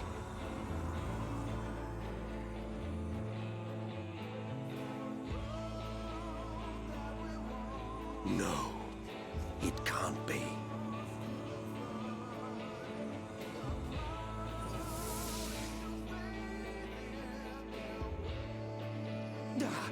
That trick of the light. You are a broken husk, nothing more. How can you hope to stand against me alone? We stand together!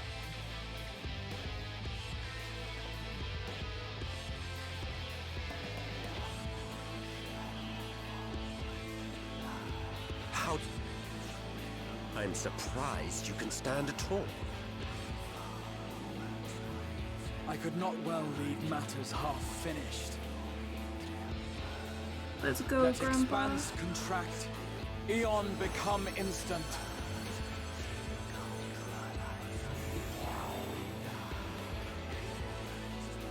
Champions from beyond the rift, heed my call!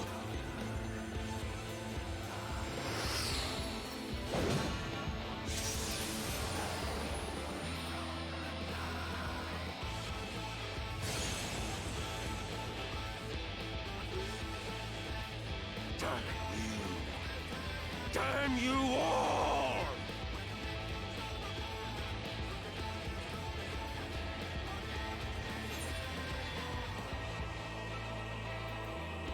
It ends this day. One way or another, it ends.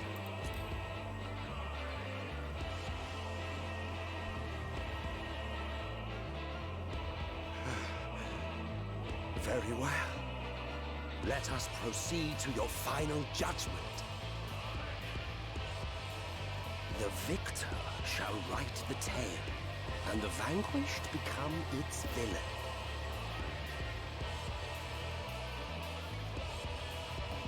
But come, let us cast aside titles and pretense, and reveal our true faces to one another.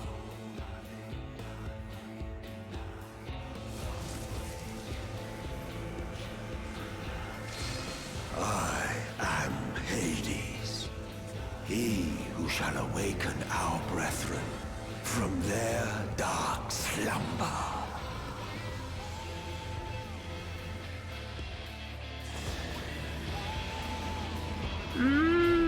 Hades, hello? Yeah, he is. Don't judge! Oh my god! Okay. I would. I am beyond shame. Alright, let's see if there's people who wanna fuck with this guy.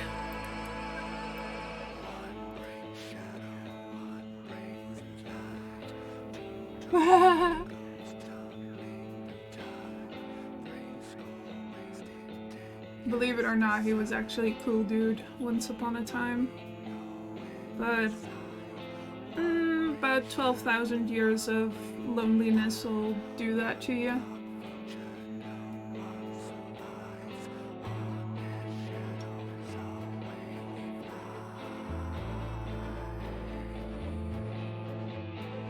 Should I actually see if healer is faster? Fuck it. I've given up on trying to tank. No insta-pop as I had hoped, but...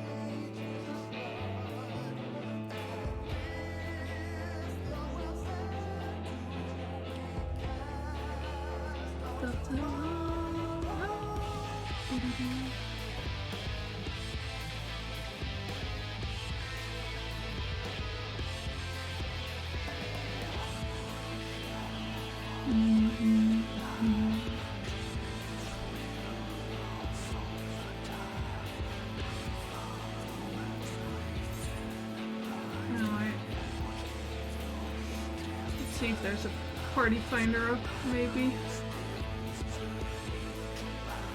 Nope.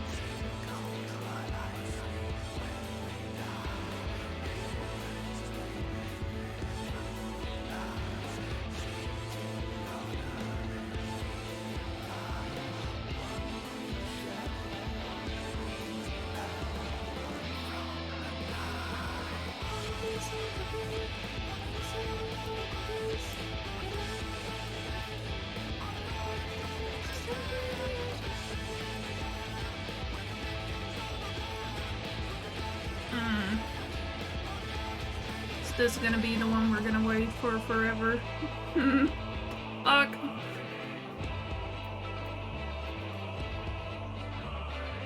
I don't know whether I should switch back to tank or not.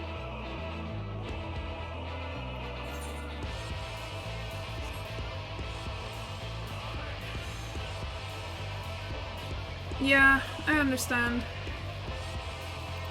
Well, I was hoping to finish today, but seeing as it took a lot more time,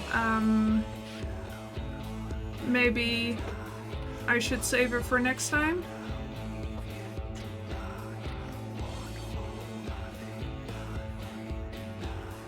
So I don't know how long we're gonna be waiting for here.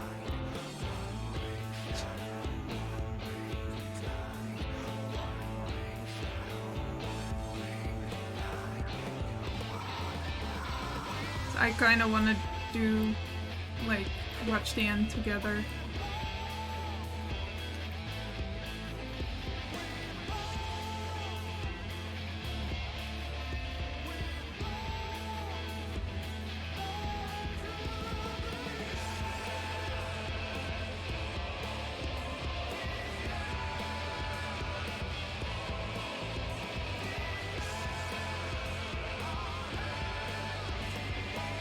So yeah, let's say we're just gonna finish it next time.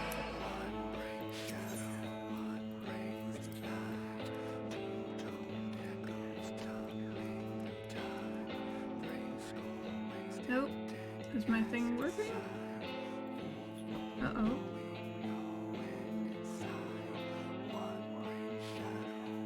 Oh yeah, it just flashed red for a second.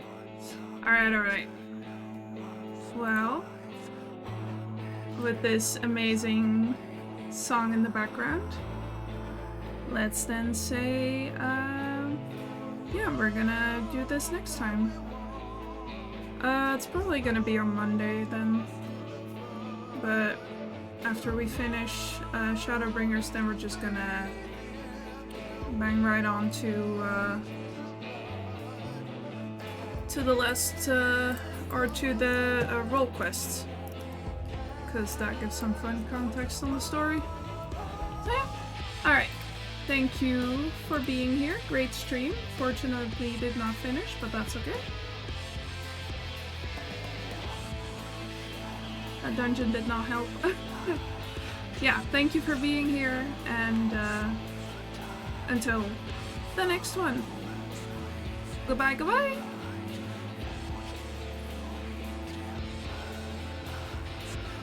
Good night.